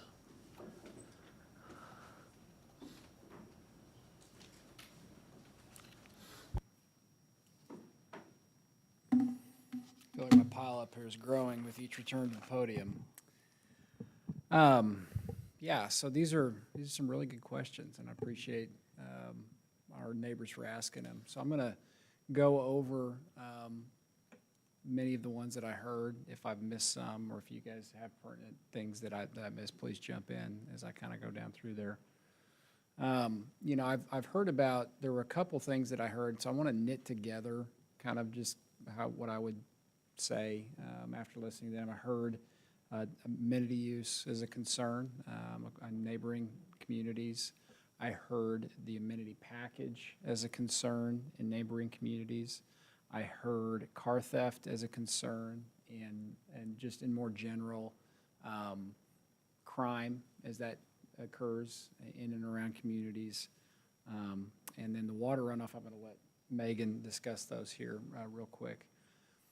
What I would say, just diving into it, on the amenity use, Roush Coleman is very intentional about our investment in amenities. The amenity package that we're proposing is what I would call a socially equitable amenity package. I've got a playground in my neighborhood. I've got amenity packages in my neighborhood. And the playground, generally speaking, you can design a playground at 2 levels. You've got 0 to 5 and 5 to 12. And if you talk to anybody who does landscape playground design, that's your threshold. My oldest is 11. On the splash pads are going to age out somewhere in that neighborhood in terms of amenity packages. And so what you've got is you've got a set of amenities that's going to target people with young children. And it's a sizable investment. And as a guy that's got that in his community, they're fun, and I appreciate it. But Megan also talked to the social, equitable, and cross-generational, multi-generational aspect of the neighborhood. And I think this neighborhood is, you know, primed with opportunity for that. Again, I hate to use my family as the litmus test, but this just hits home for me. I started building an affordable home. First home I ever built was a 1,500 square foot home in Norman, Oklahoma. And once the grandkids got here, my parents moved from the Edmond and Deer Creek area down to Norman because Grandma could not stand to be away from those babies. And so they built a house in the neighborhood I lived in. My parents my dad is in his 70s. My dad's not using the splash pad. He's not using the playground. He does use the walking trails. And that's what I like about the amenity package that we're proposing, is that it hits that demographic for kids, so kids have a place to go, but it also hits the demographic that applies from 2 to 102. Anybody can use a walking trail. And the NRPA data on that's really clear. You put a walking trail into any common area and you up the foot traffic by 80 to 85%. That ties in to the theft and the visibility piece of that as well. So when we are making an investment in our amenities, we are saying, what can we get the highest and best use and the most sensible use of our dollars? What I know about this is that most crime in neighborhoods like this, and this is in any neighborhood in the city of Jenks or in Oklahoma for that matter, occurs between 9 a.m. and 3 p.m. And it's a crime of opportunity. It's a crime of stealing things off of back porches. It's a crime of breaking in. It's a crime of kicking in back doors. And so the number one way that you can combat that is to increase that pedestrian foot traffic anywhere in your neighborhood. And that's something that city planners all across the nation struggle with, is trying to figure out how can we up the number of people in a neighborhood during daylight hours when people are away at work. And so this amenity package, we think helps to combat that. That's that sense of community. And again, the more I know my neighbors, who's my neighbor, what car does he drive, what dog does he have, how do I get to know them? I'm out and about and I'm walking around. And I think this presents a unique opportunity to help address that. In fact, I would say this goes above and beyond what most neighborhoods would be thinking and doing because of the intentionality that we're placing on things like walking trails, about decentralized common areas, about social fences and things of that nature. And so I think it's the package of the whole knit together. It's not an accident why we pick these things. They're very intentionally and very well thought out. And that's what we hope to bring. The other thing I would say on that is because we are wanting to invest the highest and best use of our dollars, we have to say no to some things. Splash pads, for example, and I've built more splash pads in Oklahoma than I would tell you any residential developer. They run $4,000 to $5,000 a month in terms of HOA costs. You can build a water well, and that's somewhere between $50,000 and $70,000 because you're going to have to get 100 gallons a minute to do it. And then you're going to pipe it into the sewer system. Now, that all works well and good unless you're on city water during a drought, which time they get turned off. But you're asking an HOA to field somewhere between $15,000 and $20,000 a year for an amenity that's open 3 to 4 months out of the year. I would much rather take those dollars, not load up an HOA with an ongoing expense. And I would like to take those same dollars and invest them in trails where I can have people of all ages walking and where I can do those social equitable things and that crime prevention things. So that's what we want to do. We have to say yes to some things and no to others, and that's why we're saying that. We're trying to be intentional with those dollars. When it comes to rentals, you know, I think that Robin hit the nail on the head. What rent prices are going for right now, it just boggles my mind. This is an opportunity to build equity. As again, I think this is a very noble cause. Starting out, the price range and the product range that we're buying provides a wide variety for people to do that, and that's going to have people of different demographics and different age groups having that same access to build equity, to do the same things that I did. And with money being as expensive as it is now, frankly, I don't know how people starting out are doing it. But if we can provide that access and that opportunity, I definitely want to do it. Now, when it comes to rentals, I would say this, that the rentals were required to buy, any rentals that happens would be required to abide by the HOA that we have, and that is enforced, and that is part of Roush Coleman's suite of things that we offer in the neighborhood, was making sure that people are taking care of their yards. As Marseille already alluded to, the city is not in the business of doing that. That is in the HOA. And we have a HOA internal property management group dedicated to doing nothing but that. And so that's how we manage that on our end. In terms of water runoff, I'm going to let Megan jump in on that, on the hydrodynamics. Out of everything I run my mouth about tonight, I can guarantee you this: it will not be a problem. We have many licensed professional engineers at Tanner Consulting. This is what we do all day, every day. That is what we specialize in. We look at what the water runoff is today, and we are by law, state law, city law, we are required to make sure the peak runoff after development is at or below existing peak runoff conditions. So there will be a detention system on site. I can promise that. And that is reviewed by the city engineer as well. So we are required by law and by the city to make sure we have no adverse impacts on our downstream neighbors. Thanks.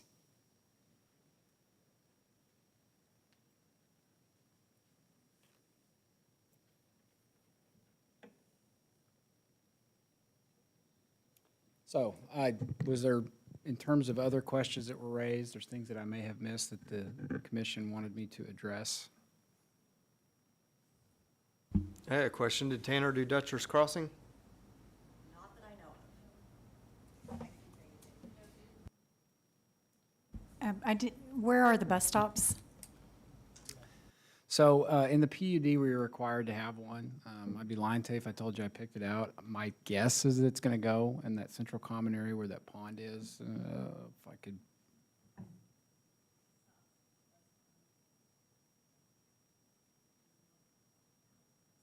So, Marseille, are they not required to include where the bus stop or bus stops? I can't imagine there's just one for a property of this size, but where those are to be located, or is that not? It's a comment that I made. It is not required by the UDO, but they will be dedicating an area for bus stops.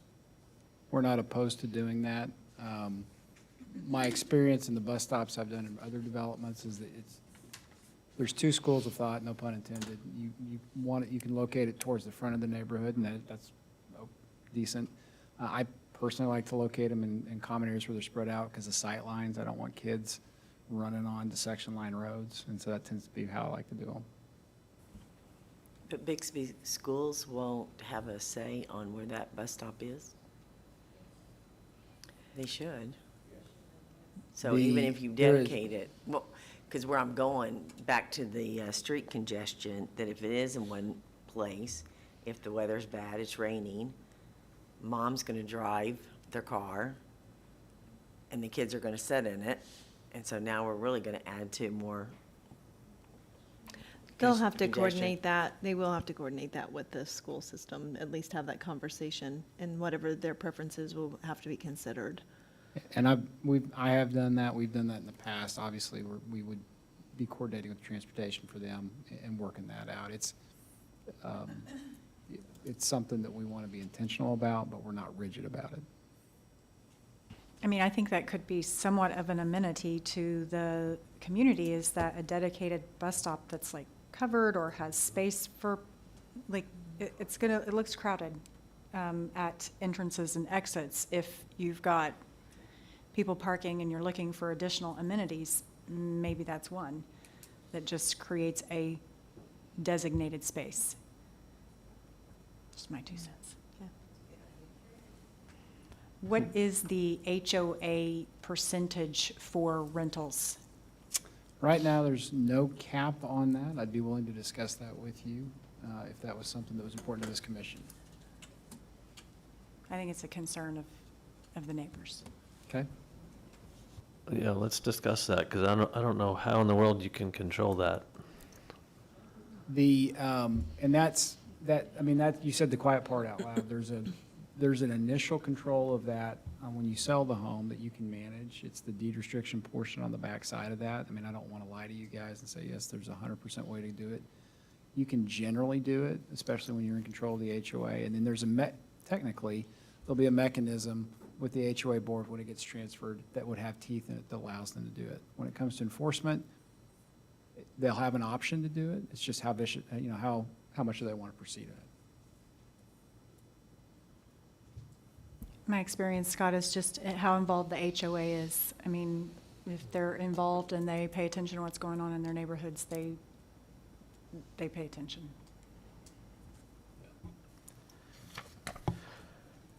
You mentioned a while ago about the property management team having, kind of controlling the HOA initially and making sure upkeep takes place.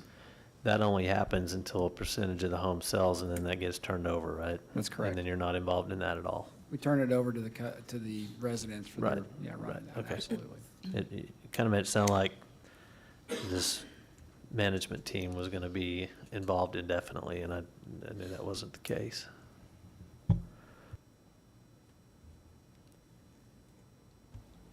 Do you have any data for sales in our area for this price point and this style of homes? Because I just hearing the concern level, I mean, I don't know personally, so just curious.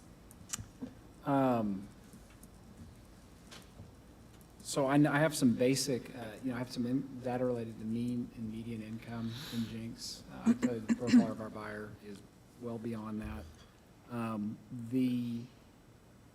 I would say this in broad terms. I don't have the research data available to me. One of the things that that I know is that Jenks has been a successful market for a very long time. It's a very desirable place to live. It's got great schools. And so to the extent that Jenks has done well, it's a really good bet for a group like us because people want to live here. The market, this gets back to the attainability discussion that we were having earlier. My goal in this development is to cast as wide a net as I can to pursue that noble cause about being inclusive of people who can afford homes. And so the thought on these, the layouts and the way that we're designing this is to make that market as broad as we can, while still maintaining the quality and the substance of things that Roush Coleman has been known for the last 65 years. So all that's a long way around the mountain to say, man, Jenks is a really good bet, and it's been a really good bet for a long time. And we just would ask that we would let the market drive that, and that this commission would allow us to take the risk that we've assessed in this being a good bet. And I think for my 2 cents, it's a safe bet because of the city. Is there anything in the covenants that restricts the use of Section 8 vouchers? Off the top of my head, I don't know that. I know that the financing, I know that was something that had popped up. We're doing VHA, FHA, and conventional loans. I mean, that's Right, but Section 8 would be for renters. For renters. To allow, someone to use a voucher instead of paying the minimal amount. I couldn't speak specifically to that, but I could speak generally to that. When you look at the AMP scale on what things cost, I'm blown away on what the monthly payment is on houses. Can you build it into the covenant so that can't happen for the Section 8 neighbors? housing, I'm happy to take a look at that. I've never been asked, you've got me on, that's a new one for me, so well done. I haven't heard that one before. I've never heard of a Section 8 voucher being used in any neighborhood we've ever done, but I couldn't swear to you up and down, so. But I'd be happy to look into it, yes.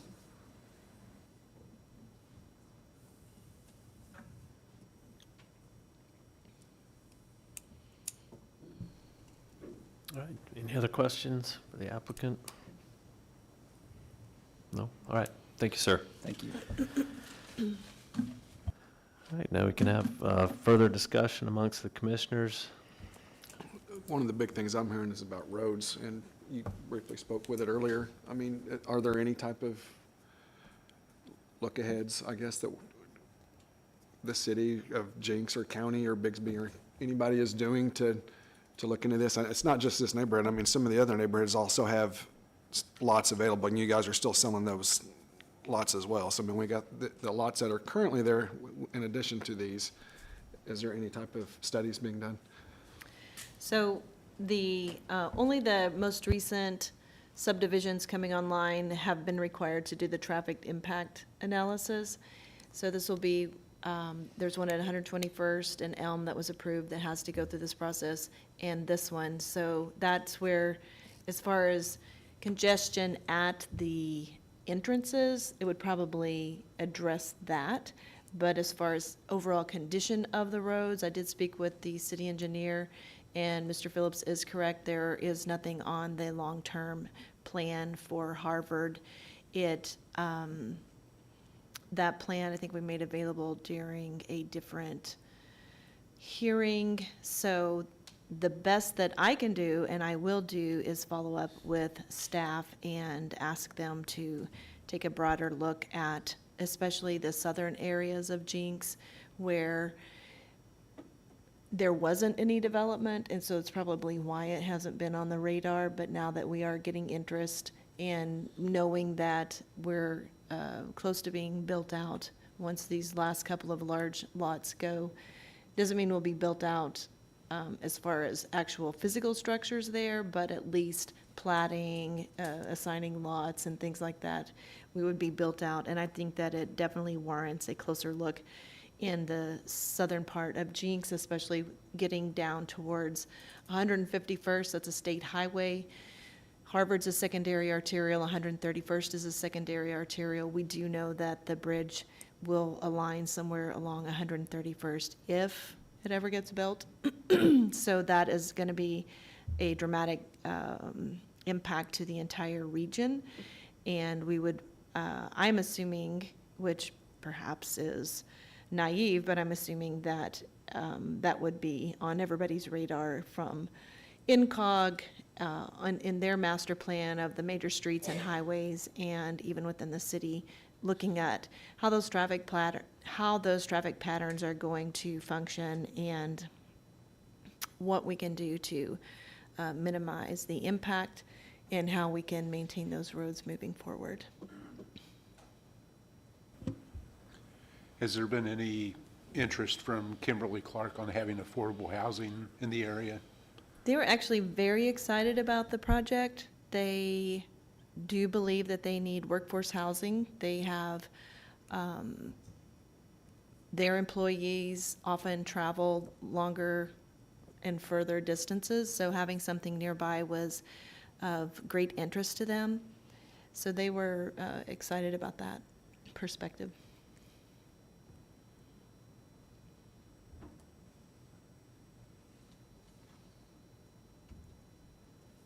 Mine's probably just a comment. It's inevitable it's going to end up being residential. There'll be houses put in these areas. There are, I believe it to be, that it's inevitable that it will get to this, that there will be homes put in there eventually. For me, I think they should be 40 and 50-foot lots, and I think they should all be 2-car garages to match the other residential in the area. I think it's a distant location, so to speak. I mean, I know everything's growing closer together, but for this type of housing, which I don't really see as much as affordable, because I think $250,000 is still a hefty price point, but maybe I'm a little behind the times on that, but I don't really see it as affordable, but I see it as more like the single mom or a small, very small household for a home of this size. I think it's a distant location for that type of housing. I think there are other better locations for those size homes that are a little bit more urban. Just my, opinion. I think to match the other residential in the area, I think they should be 40 and 50-foot lots. I am concerned about the safety and the number of street parkers for 40% with a single lane. I have a lot of experience with that, and it is problematic. So, just my comment. Yeah, I would echo your concerns on the smaller frontage lots because of parking. I experience it in my neighborhood, which is fairly large homes with 3-car garages and 6-car driveways, and I park on the street because I don't want to block my son in. And so it's certainly going to happen in this area. Also with the 30-foot wide lots, a car on the street, 1 car on the street in front of that house takes up essentially the whole space there, with a driveway across the street, somebody trying to back in or out. I see your concern, and I echo it with the parking situation with the smaller single-car garage and single-width driveway with the on-street parking. I really have a concern about that. Craig or Gina, what are your thoughts on that? I say the same thing as Amy said with the 40 to 50 size foot lots. I mean, the reason Jenks has been the way it is because we've kept a standard, in my opinion, and of the houses. When you get to that, I mean, just going in the neighborhood that's in front of our property, there's cars everywhere in the streets. And, you got multiple families living in houses sometimes, and that's probably a cause of that. And you're going to have, and like she said with affordability, if I did math right, I don't see how this house is too affordable, and we're not casting as big as net as we probably can to get people that we would want. But I agree with what Amy said. And another question is, I'm assuming, Marseille, that we're in contact with Bigsby Public Schools just as much as we are Jenks with the school sizes, because I know we constantly are in contact with Jenks. I'm assuming we are Bigsby too. That is not a correct assumption. I do not send them my TAC agenda like I do. Jenks gets the TAC agenda, Glenpool and Bixby does not, but I do know that they reach out to they look at the comprehensive plan when they're doing their long-range planning for their school expansions. So they know houses are coming, they probably just don't know if 385 are gonna fit in a, They would know that because the comp plan says medium intensity allows for 6 homes per dwelling unit. So they know there's 6 and X, yeah. I don't know what I just said, 6 homes per acre. So they know in advance that there's X acres available at medium intensity single family, and they know that there could be 380 here, there could be another 270 somewhere else, and another 485 somewhere else. They know that. If they don't, then someone has not done their work correctly. And I agree with the parking within the development, but also I live in the neighborhood that Mike Turner lives, and coming off of 131st, this is just going to make it even worse, you know, trying to get out safely because the traffic's already heavy. Luckily, coming out of Sunrise Ridge, we have a little turnout so that if someone's coming up that hill, there's safety. So my concern is just how much of an impact this is going to add to an already very, very busy area, and learning that there isn't a master plan on transportation. It's just concerning to me.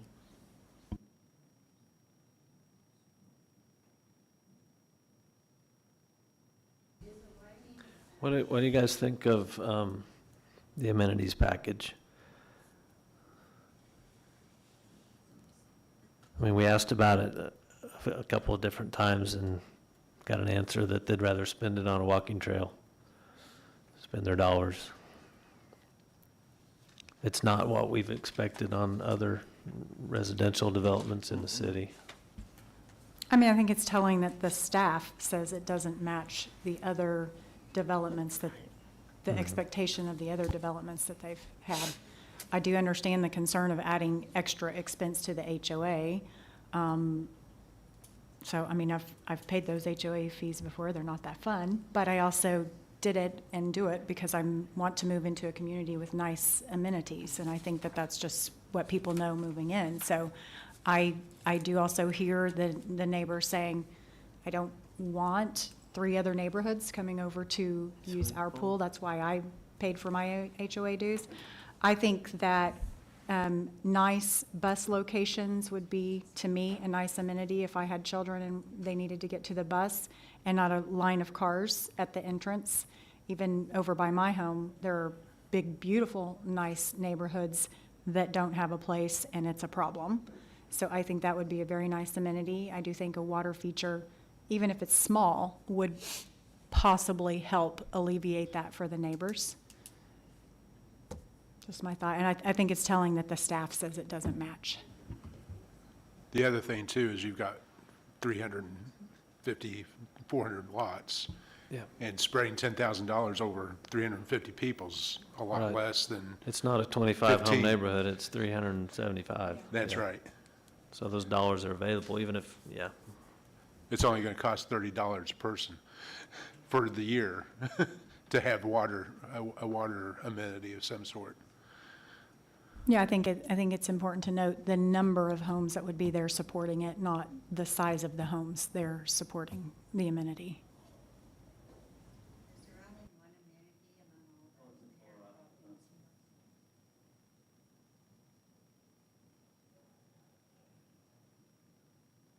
All right, any other questions, discussion? If not, we can entertain a motion.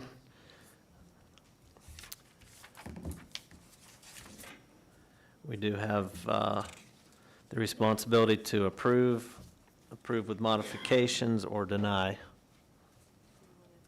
Can we make a modification to what we're proposing? You don't have to listen, or you don't have to allow me to speak. You can tell me to go sit back down. Yes, please, we'd love to hear what you have to say. We would be open to considering removing the 30-foot lots from the application, if that was something that this council felt was important. Thank you.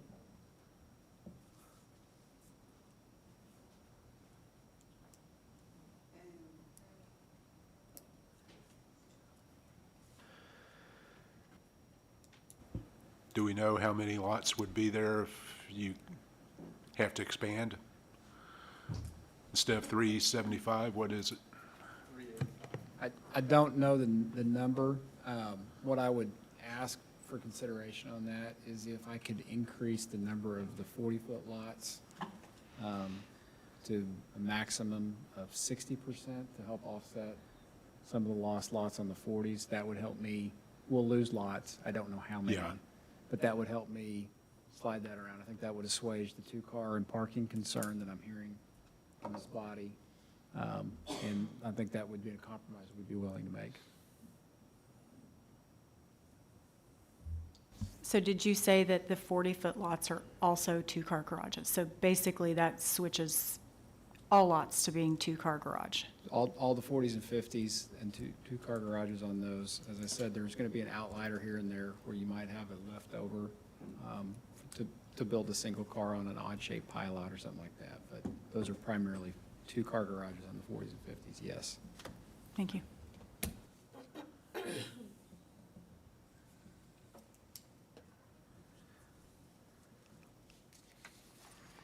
I would think that any motion made for approval would include that 40 and 50-foot lots would be two-car garage homes as a condition. Mr. Chairman, I'd like to make a motion to accept the proposal as amended with no 30-foot lots and two-car garages throughout the project with no less than 60%. Or no more than 60% of 40-foot lots. Okay, we have a motion. What about the amenities? We never really came to a conclusion And on at least that. one water amenity. You want to amend your motion to include I think one? we should probably talk about that more than just put one, right?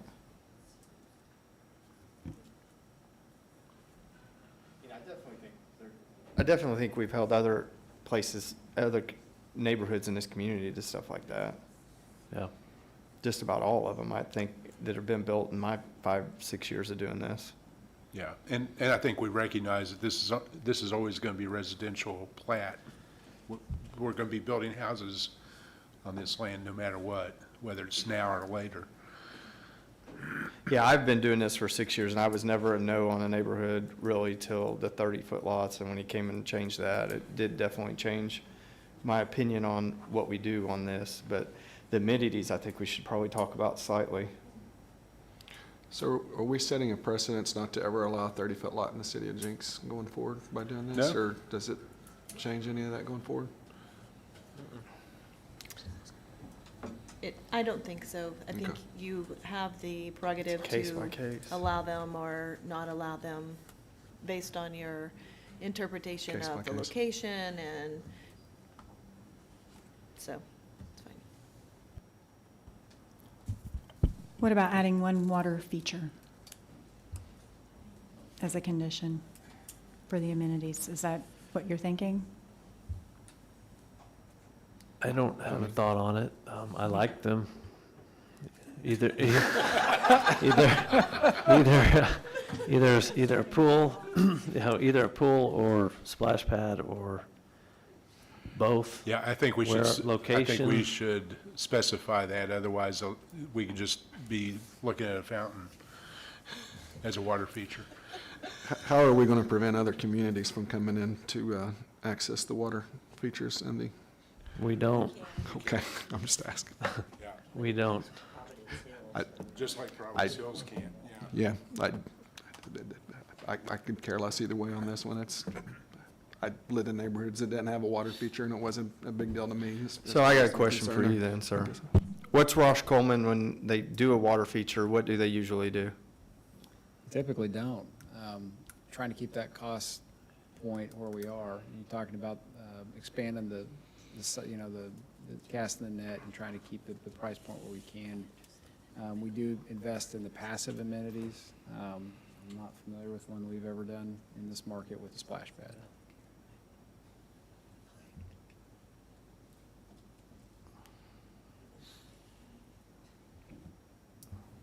I mean, what do you guys think about designated bus, like two nice bus stop areas I that love say? that, I love that idea. We would My, be uh, open to that. Yeah, when I read that in here as a possibility, I really like that. Because I see the buses stopping every morning along 111th Street at the entrances to these neighborhoods with cars lined up and kids waiting They're on gonna- yeah. on a section line road. Yeah. They're gonna have to coordinate that with Bigsby, though. Is it Bigsby, they could build Sure. one, and Bigsby, Sure. Two, like something like two sheltered designated bus locations with some way to have vehicles there. We would be happy to coordinate with the public schools, and we can commit to doing that. Yeah, maybe a minimum Yeah, of it's pretty one, cheap. potentially two or Concrete. more. Plastic stand. Two. unless Bigsby says they only want one. Right. Requirements of Bixby as far as number. Yeah.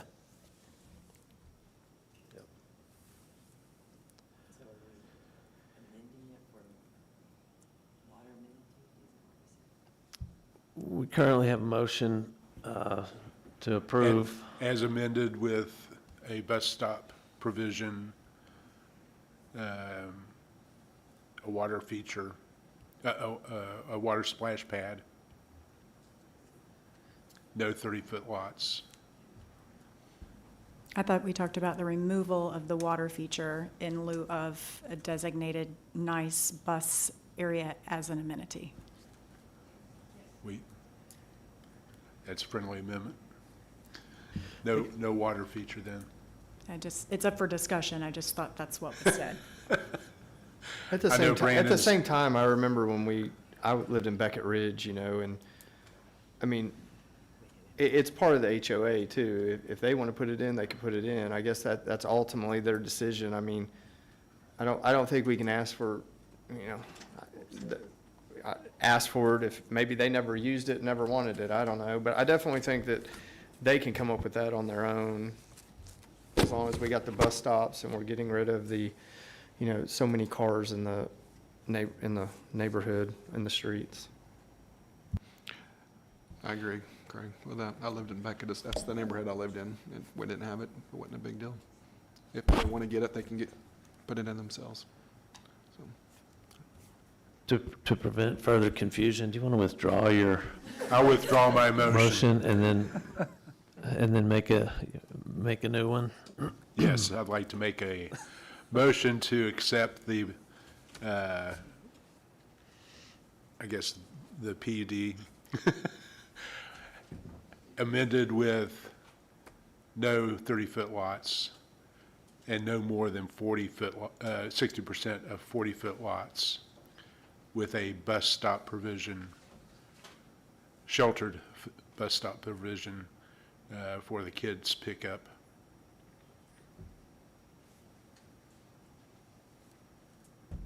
I'll second. We have a proper motion and a second. Let's vote, please, Brandon. Wilson, Yes. Boers, Yes. Bowman, Yes. Sellers, Yes. Stevens, yes. Chair West. Yes. Thank you. Section 4, other business. Do we have any planning updates? Mrs. Hilton? The planning department is still looking at, talking about, reviewing, having internal conversations on the downtown master plan. I'm really looking forward to getting that finalized. If you have any questions outside of tonight's meeting ever, you want to know more about it, just let me know, and I can give you a more detailed analysis of it. I think that I had a really good conversation today with a realtor that added some maybe just some thought to the process and where we're headed with it. But I think for the most part, it's going to be really good for Jenks when we get the downtown master plan going. The other parts of the UDO that we want to get updated, that'll be taking place. We'll try to get those on the next. I don't think we'll get it for July, but maybe we'll try for August or September to get the last round of edits done on the Unified Development Ordinance. In the meantime, the sign provision, I don't know if that will get on that round or not. So we have a lot of things going on, very busy. If you all do not know already, Mr. Cloyd, the city engineer, has resigned and is going to the private sector. So we wish him the very best, and I may or may not have cried many times about that, so. I think that's it. Somebody else was leaving too. I forgot who it was, same time. Yes, Tara Patrick has resigned the Deputy Finance Director position, and she will be going to Broken Arrow. All right. Can I ask you a crazy question, Marseille? I know you get lots of emails about people, you know, that may not like what's going on in the city of Jenks. Do you ever get emails of stuff that's going well? Like the sidewalks and Main Street being fixed, or the city purchasing the land across under the bridge by the ranch? Do we ever get good comments? Maybe other people at the city get those emails, but I generally do not. Well, I'd like to say that's sad, because I think there's a lot of great things that are going on in Jenks that you should be commended for. I mean, I don't know if many people know about the land that was purchased and will eventually become trails and parks and stuff, but that's great stuff to know, and I think that the city should be praised as much as they get the criticism. Absolutely.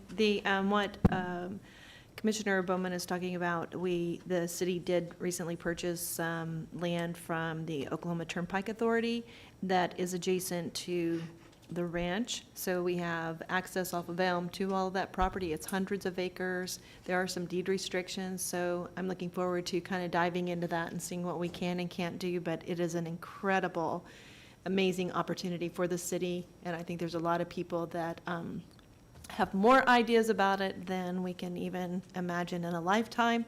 So hopefully the deed restrictions will be something that we can work through and really get some productive and quality potential for our citizens. 8:43, we are